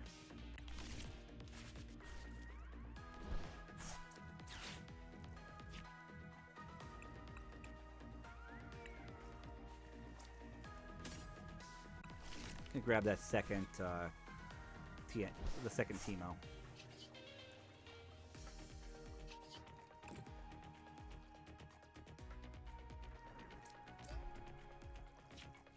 It's very much a danger of one-ofs, but you know what? It's alright.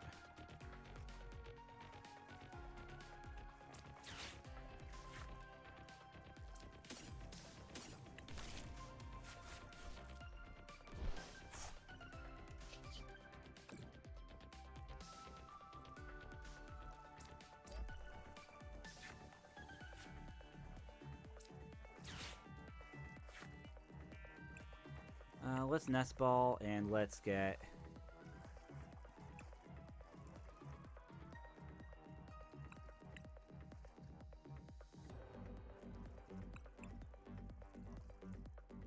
Yeah, let's get the Poltergeist.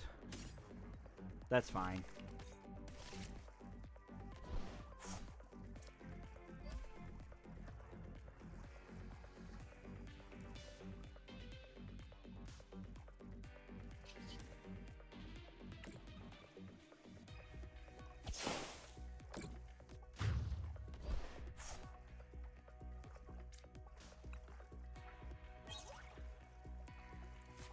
It's a danger of one-ofs, yeah. And I probably should turn that into a two-of, just to, you know, increase my chance of getting it. The problem is, I feel like I'm putting in a known dead card if I put in a second, though.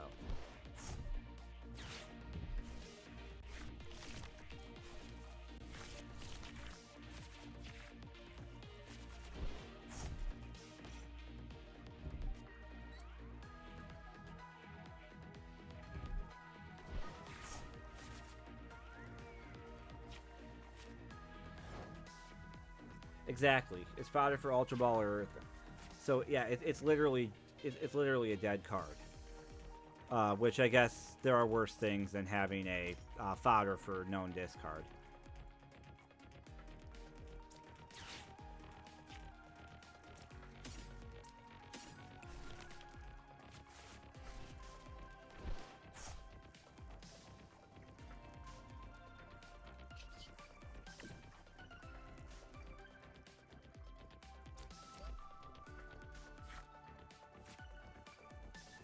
Alright, there's Chansey.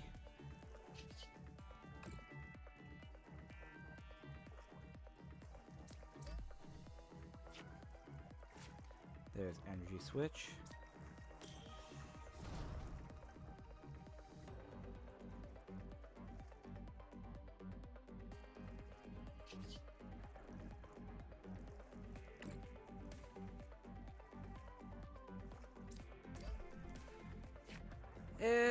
That's a fair argument. That's a very fair argument, honestly.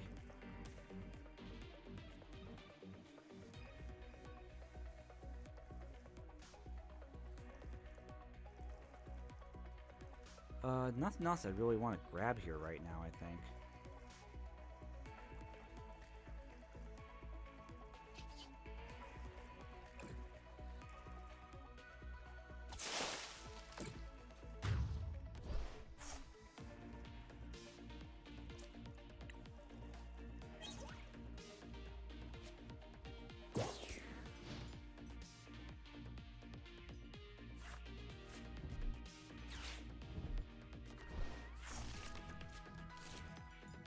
So right now, Sinistra is online very well. if I ever get an EX, I would want Ogerpon to end up biting it, or I'd just be doing a lot of retreating.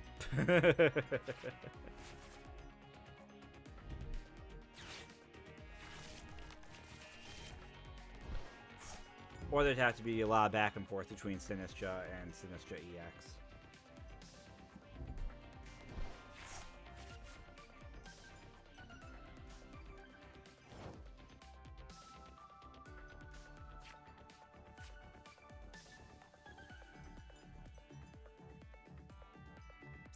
Yeah, because I've got plenty of energy. Now I can just Earthen to discard that, because we don't care about having that.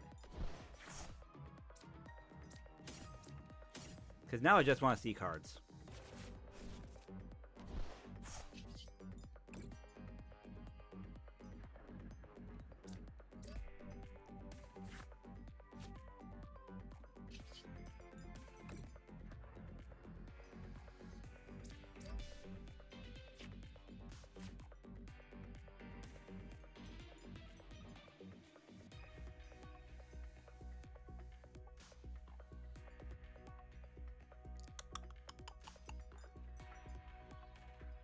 Guess I could see another card.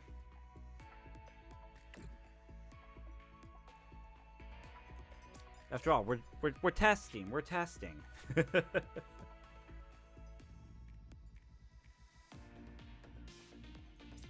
yeah, only seeing one of my basics so far is a little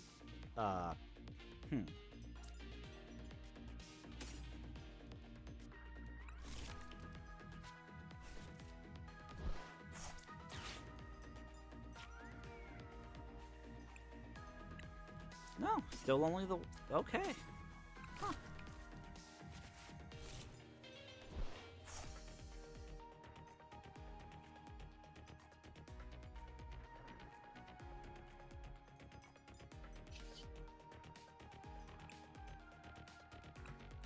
Yes, I can still attach energy to my Pokemon, but I want some freaking benefit when I do it.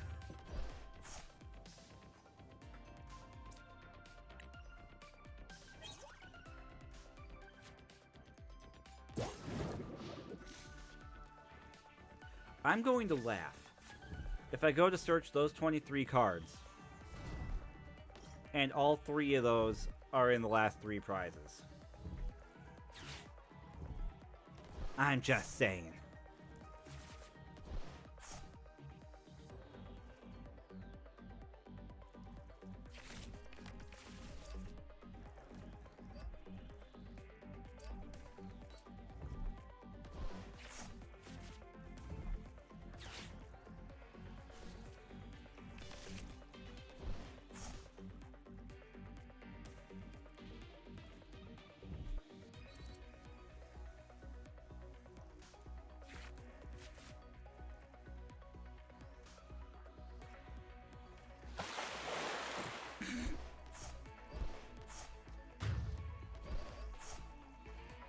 Boy, they couldn't wait to do that.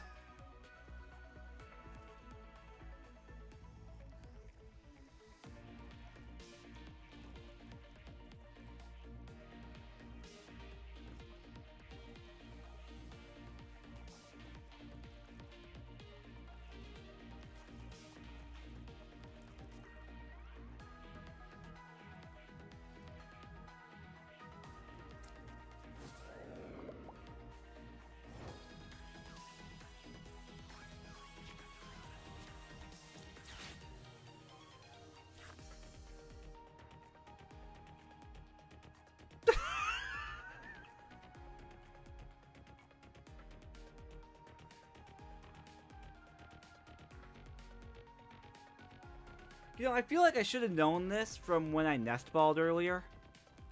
I feel like I should have known that. But also, let me just say, ba-da-ba-ba-da-ba.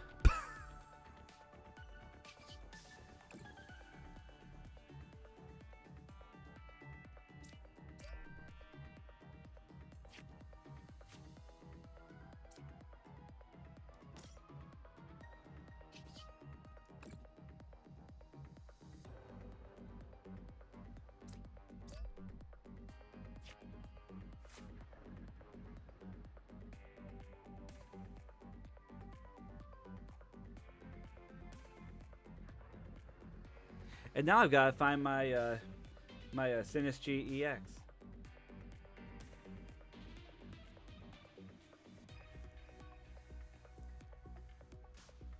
Wait, can't you only have 4 of a named card at any one time?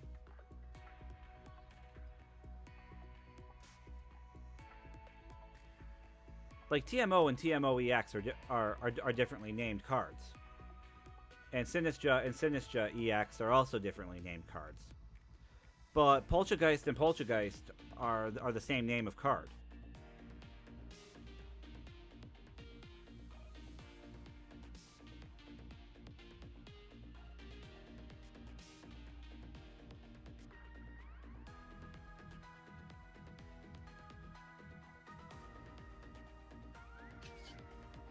Otherwise, I would 100% agree with you. Like, no questions.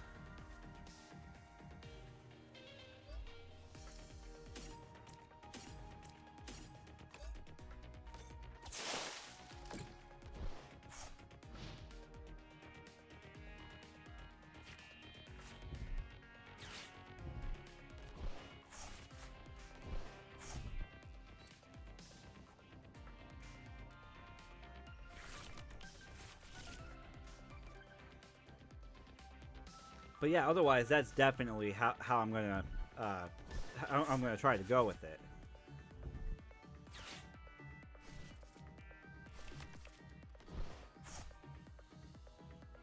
But I'm pretty sure that that's one of the. I should say I remember that being the restriction back at the start of back when the game started up. If they relaxed that description, or if they relaxed that restriction, then that's great.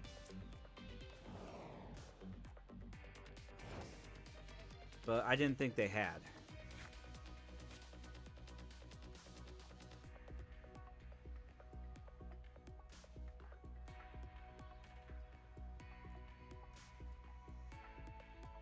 Okay, well that just gives me that again. I need to. Well, and now we're low on energy because, well, we just lost 5 of it down the drain there. So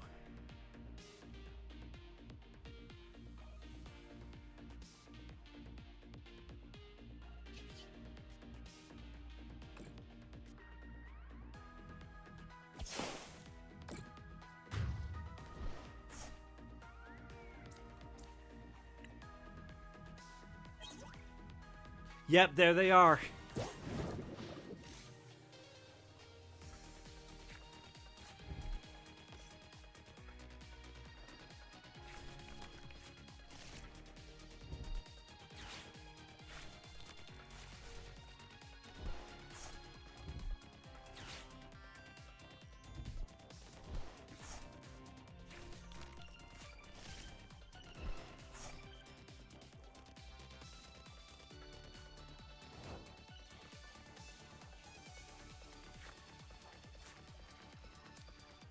Alright, let's use Gardenia's Vigor. I'm gonna bet I'm gonna bet that I ran out of energy.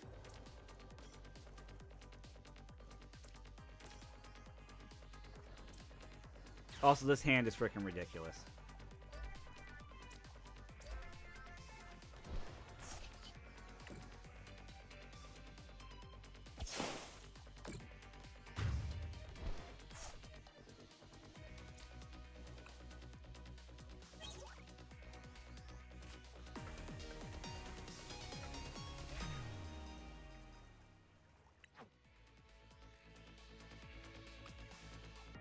Yeah, that's what I thought. Otherwise, yeah, you're right. I would easily run 6 Poltergeist with 0 questions asked.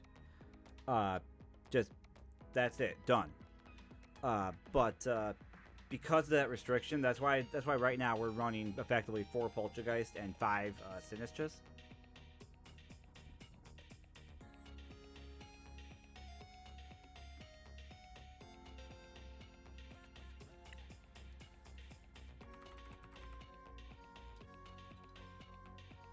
But yeah, see, it's a different card, but I can't select to add anymore.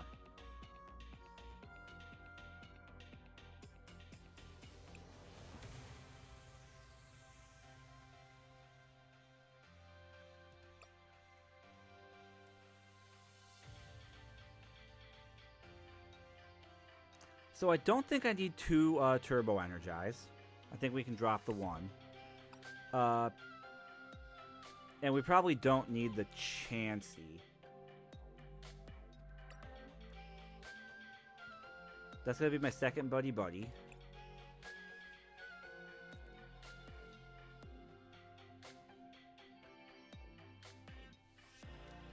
I probably drop both Chansey for two just base energy retrieval, right?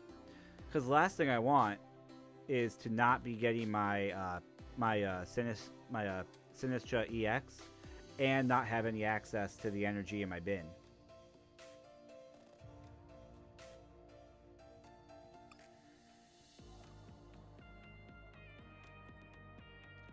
In fact, I probably drop both Chansey,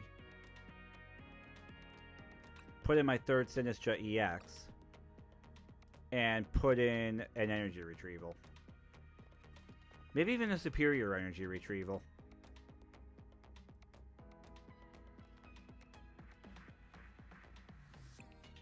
I don't know. We'll try a single.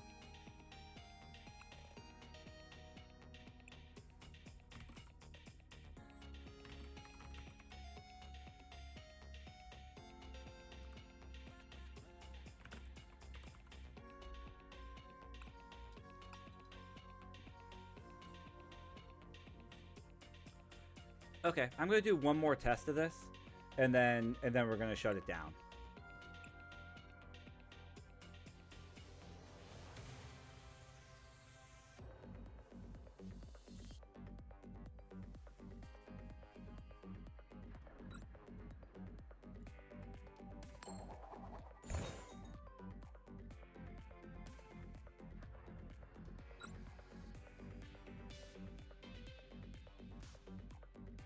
Yes, Pay, I know. We'll be done in a minute.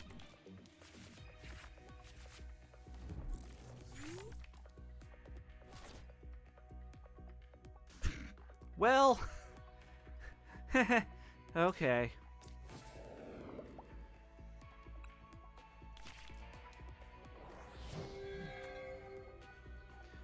Womp womp.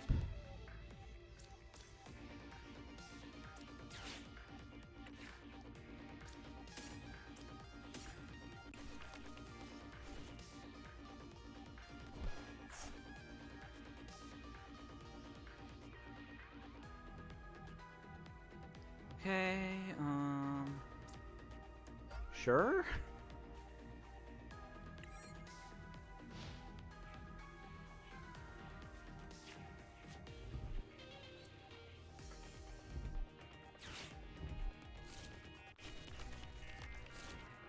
You know what, though? The Buddy Buddy Poffin, adding the second one of those, is going to be... Damn it. The Buddy Buddy Poffin logic is the same logic as having 6 Sinistras now to the 4 Poltergeist. Because, now that we have 4 Poltergeist, we know that our Sinistras and Sinistra EXs are also going to be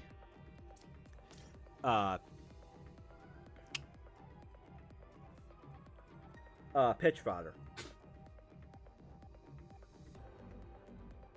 Excuse you.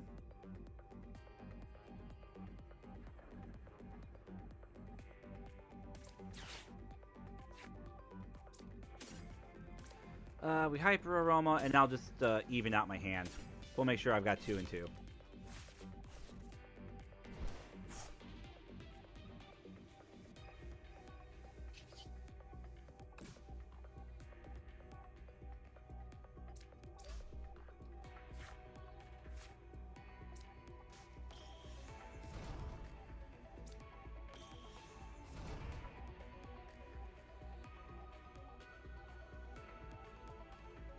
And then, you know what, sure.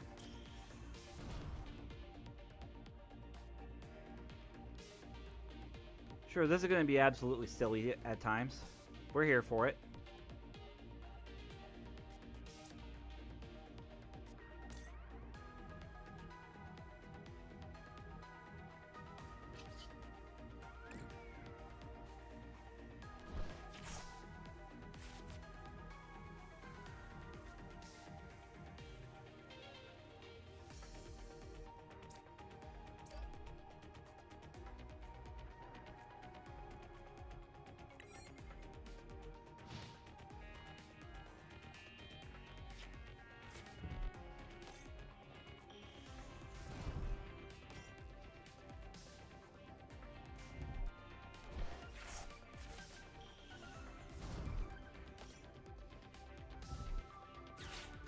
You know, on the plus side, whenever I do get Sinistra out there, there's literally no shortage of targets for me to go after, really.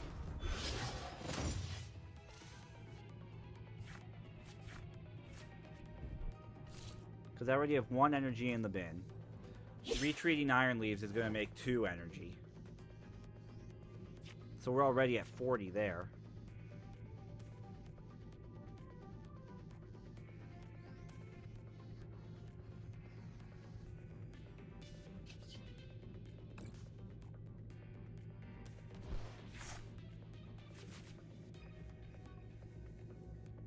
Oh, look at this. Look at all this fodder.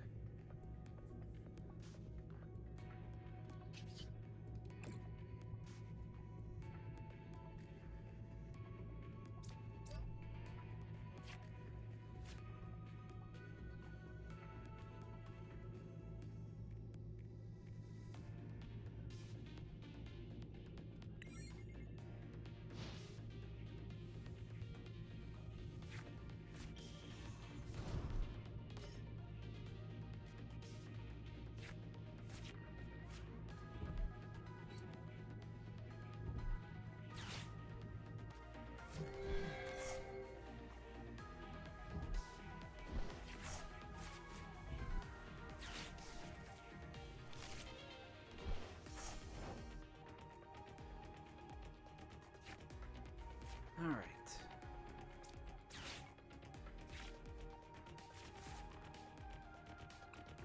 Welp.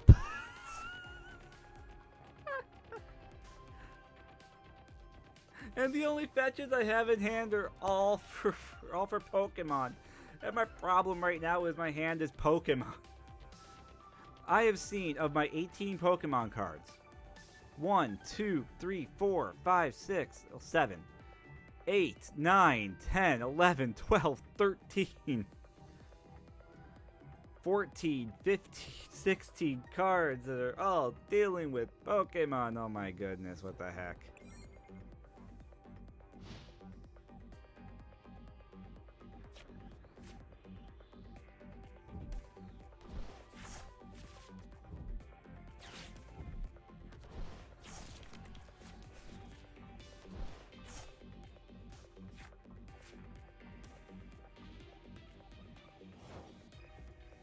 I feel like this is one of the hands that just kind of says, hey, I hope that you enjoy not doing anything this time.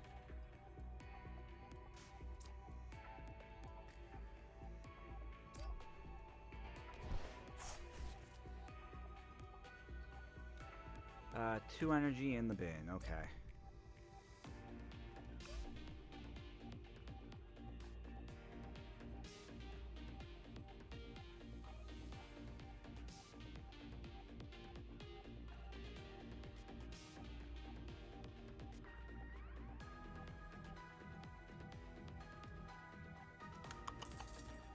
And I think I just bring out Sinister EX here.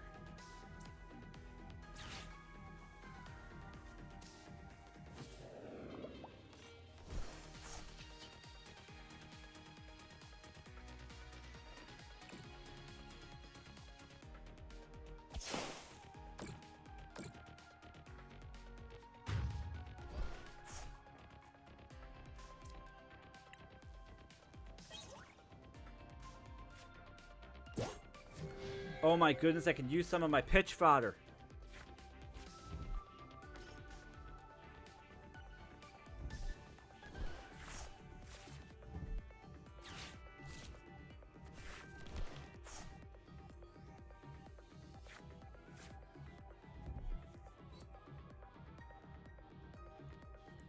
No, don't slap my tea. Don't do it.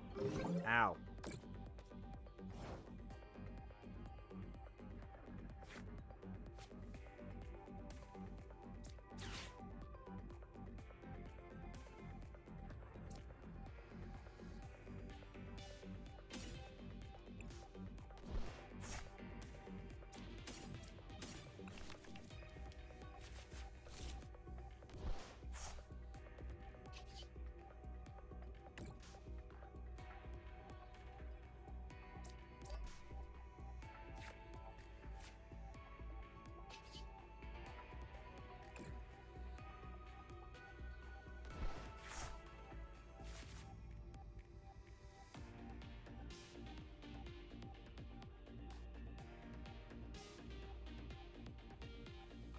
I don't even know what I would be getting with Arvin right now, because my hand is absolutely chock full of literally everything under the damn sun.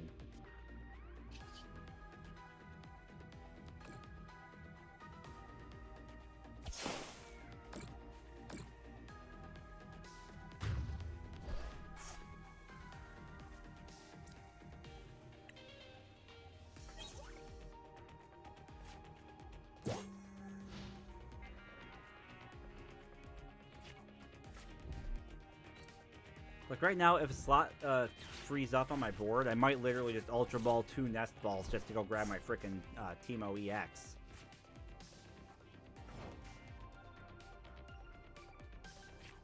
You know, the fourth one.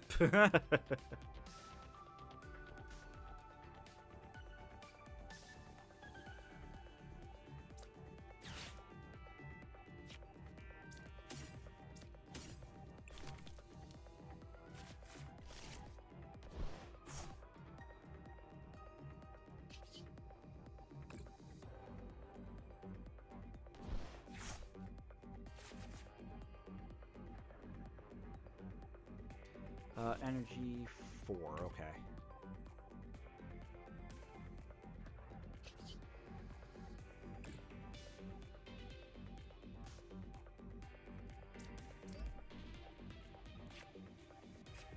Yeah, I figured that was going to be the case there. Let's reload the deck. Because that's going to be 80 damage right there.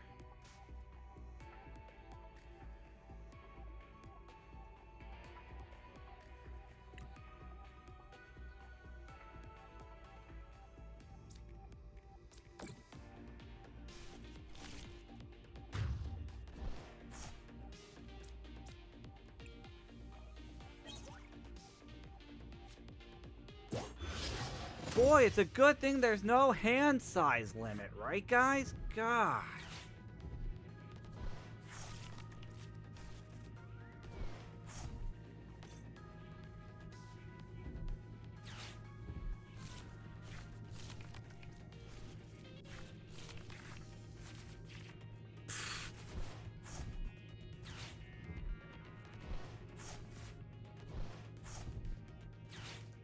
It sure would have, but you know what the fun part of that would have been, Eric? I don't think it would have mattered because I knew everything that I was going to hang on to.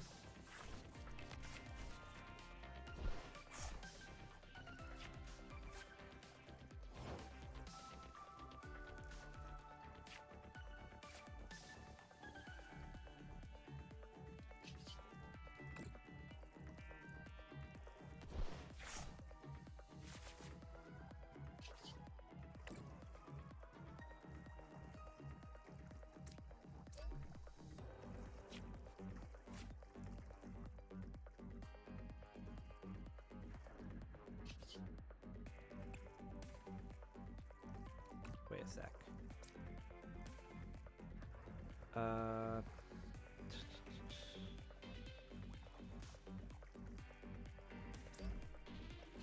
Yeah.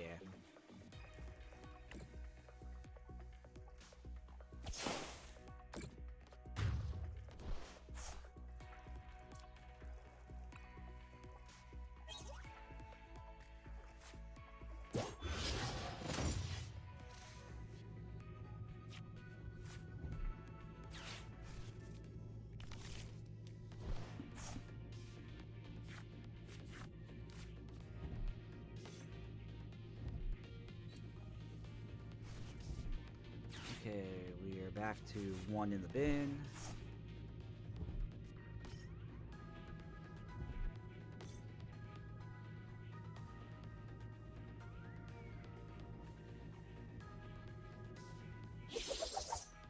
Okay, yeah, 250. I figured that was coming.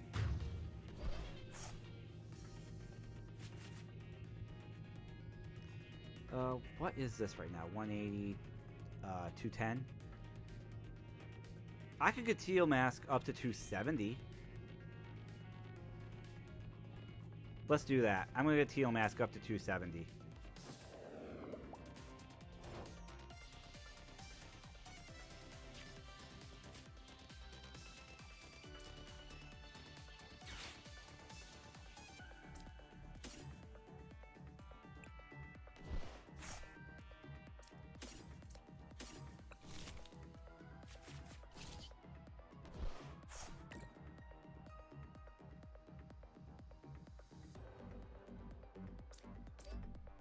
Wait, why is it down to... Why is it down to 210?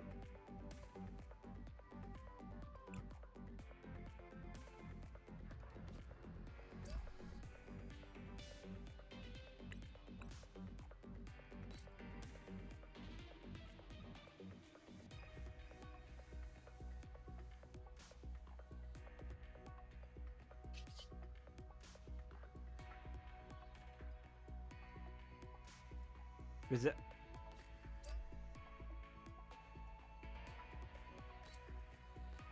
That's very fair.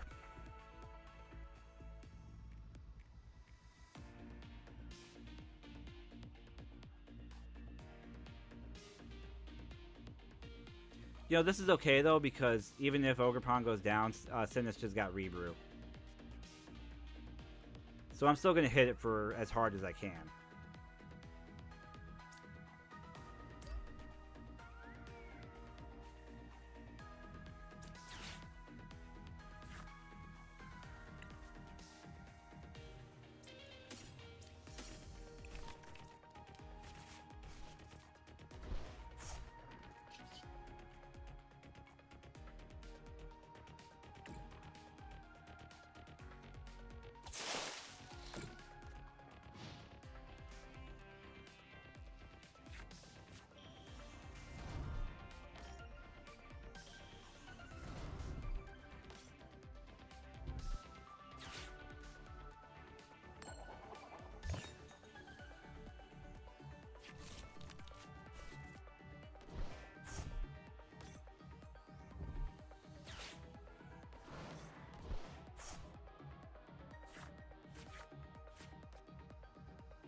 We have now reached the we are playing every card in existence portion of the game.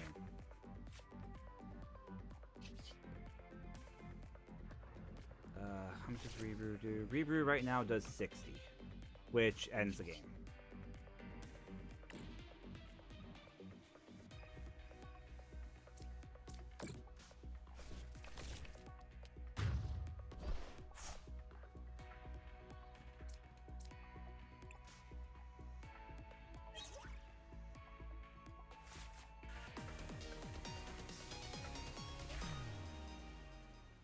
Okay, that got a little weird. That got a little weird, but you know what? It's a deck under construction, and that's fine.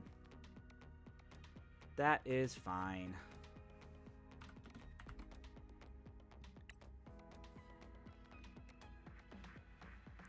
So with that, I think it's a good spot to wrap things off, because the dog woke up, and I'm pretty sure she's going to have to go to the bathroom.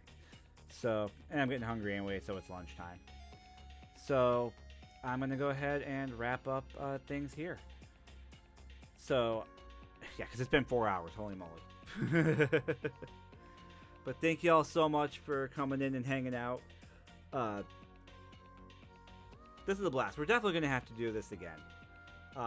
Especially, you know, just doing a bunch of random stuff as far as TCG goes. We'll definitely have to do this again. We'll definitely have to do a lot of things. But it was good to actually just kind of... I don't want to say rip the Band-Aid off, but get back to it again. So we'll go ahead and wrap up here. Thank you all so much for hanging out and watching. And I can confidently say we will see you next time. Bye, y'all.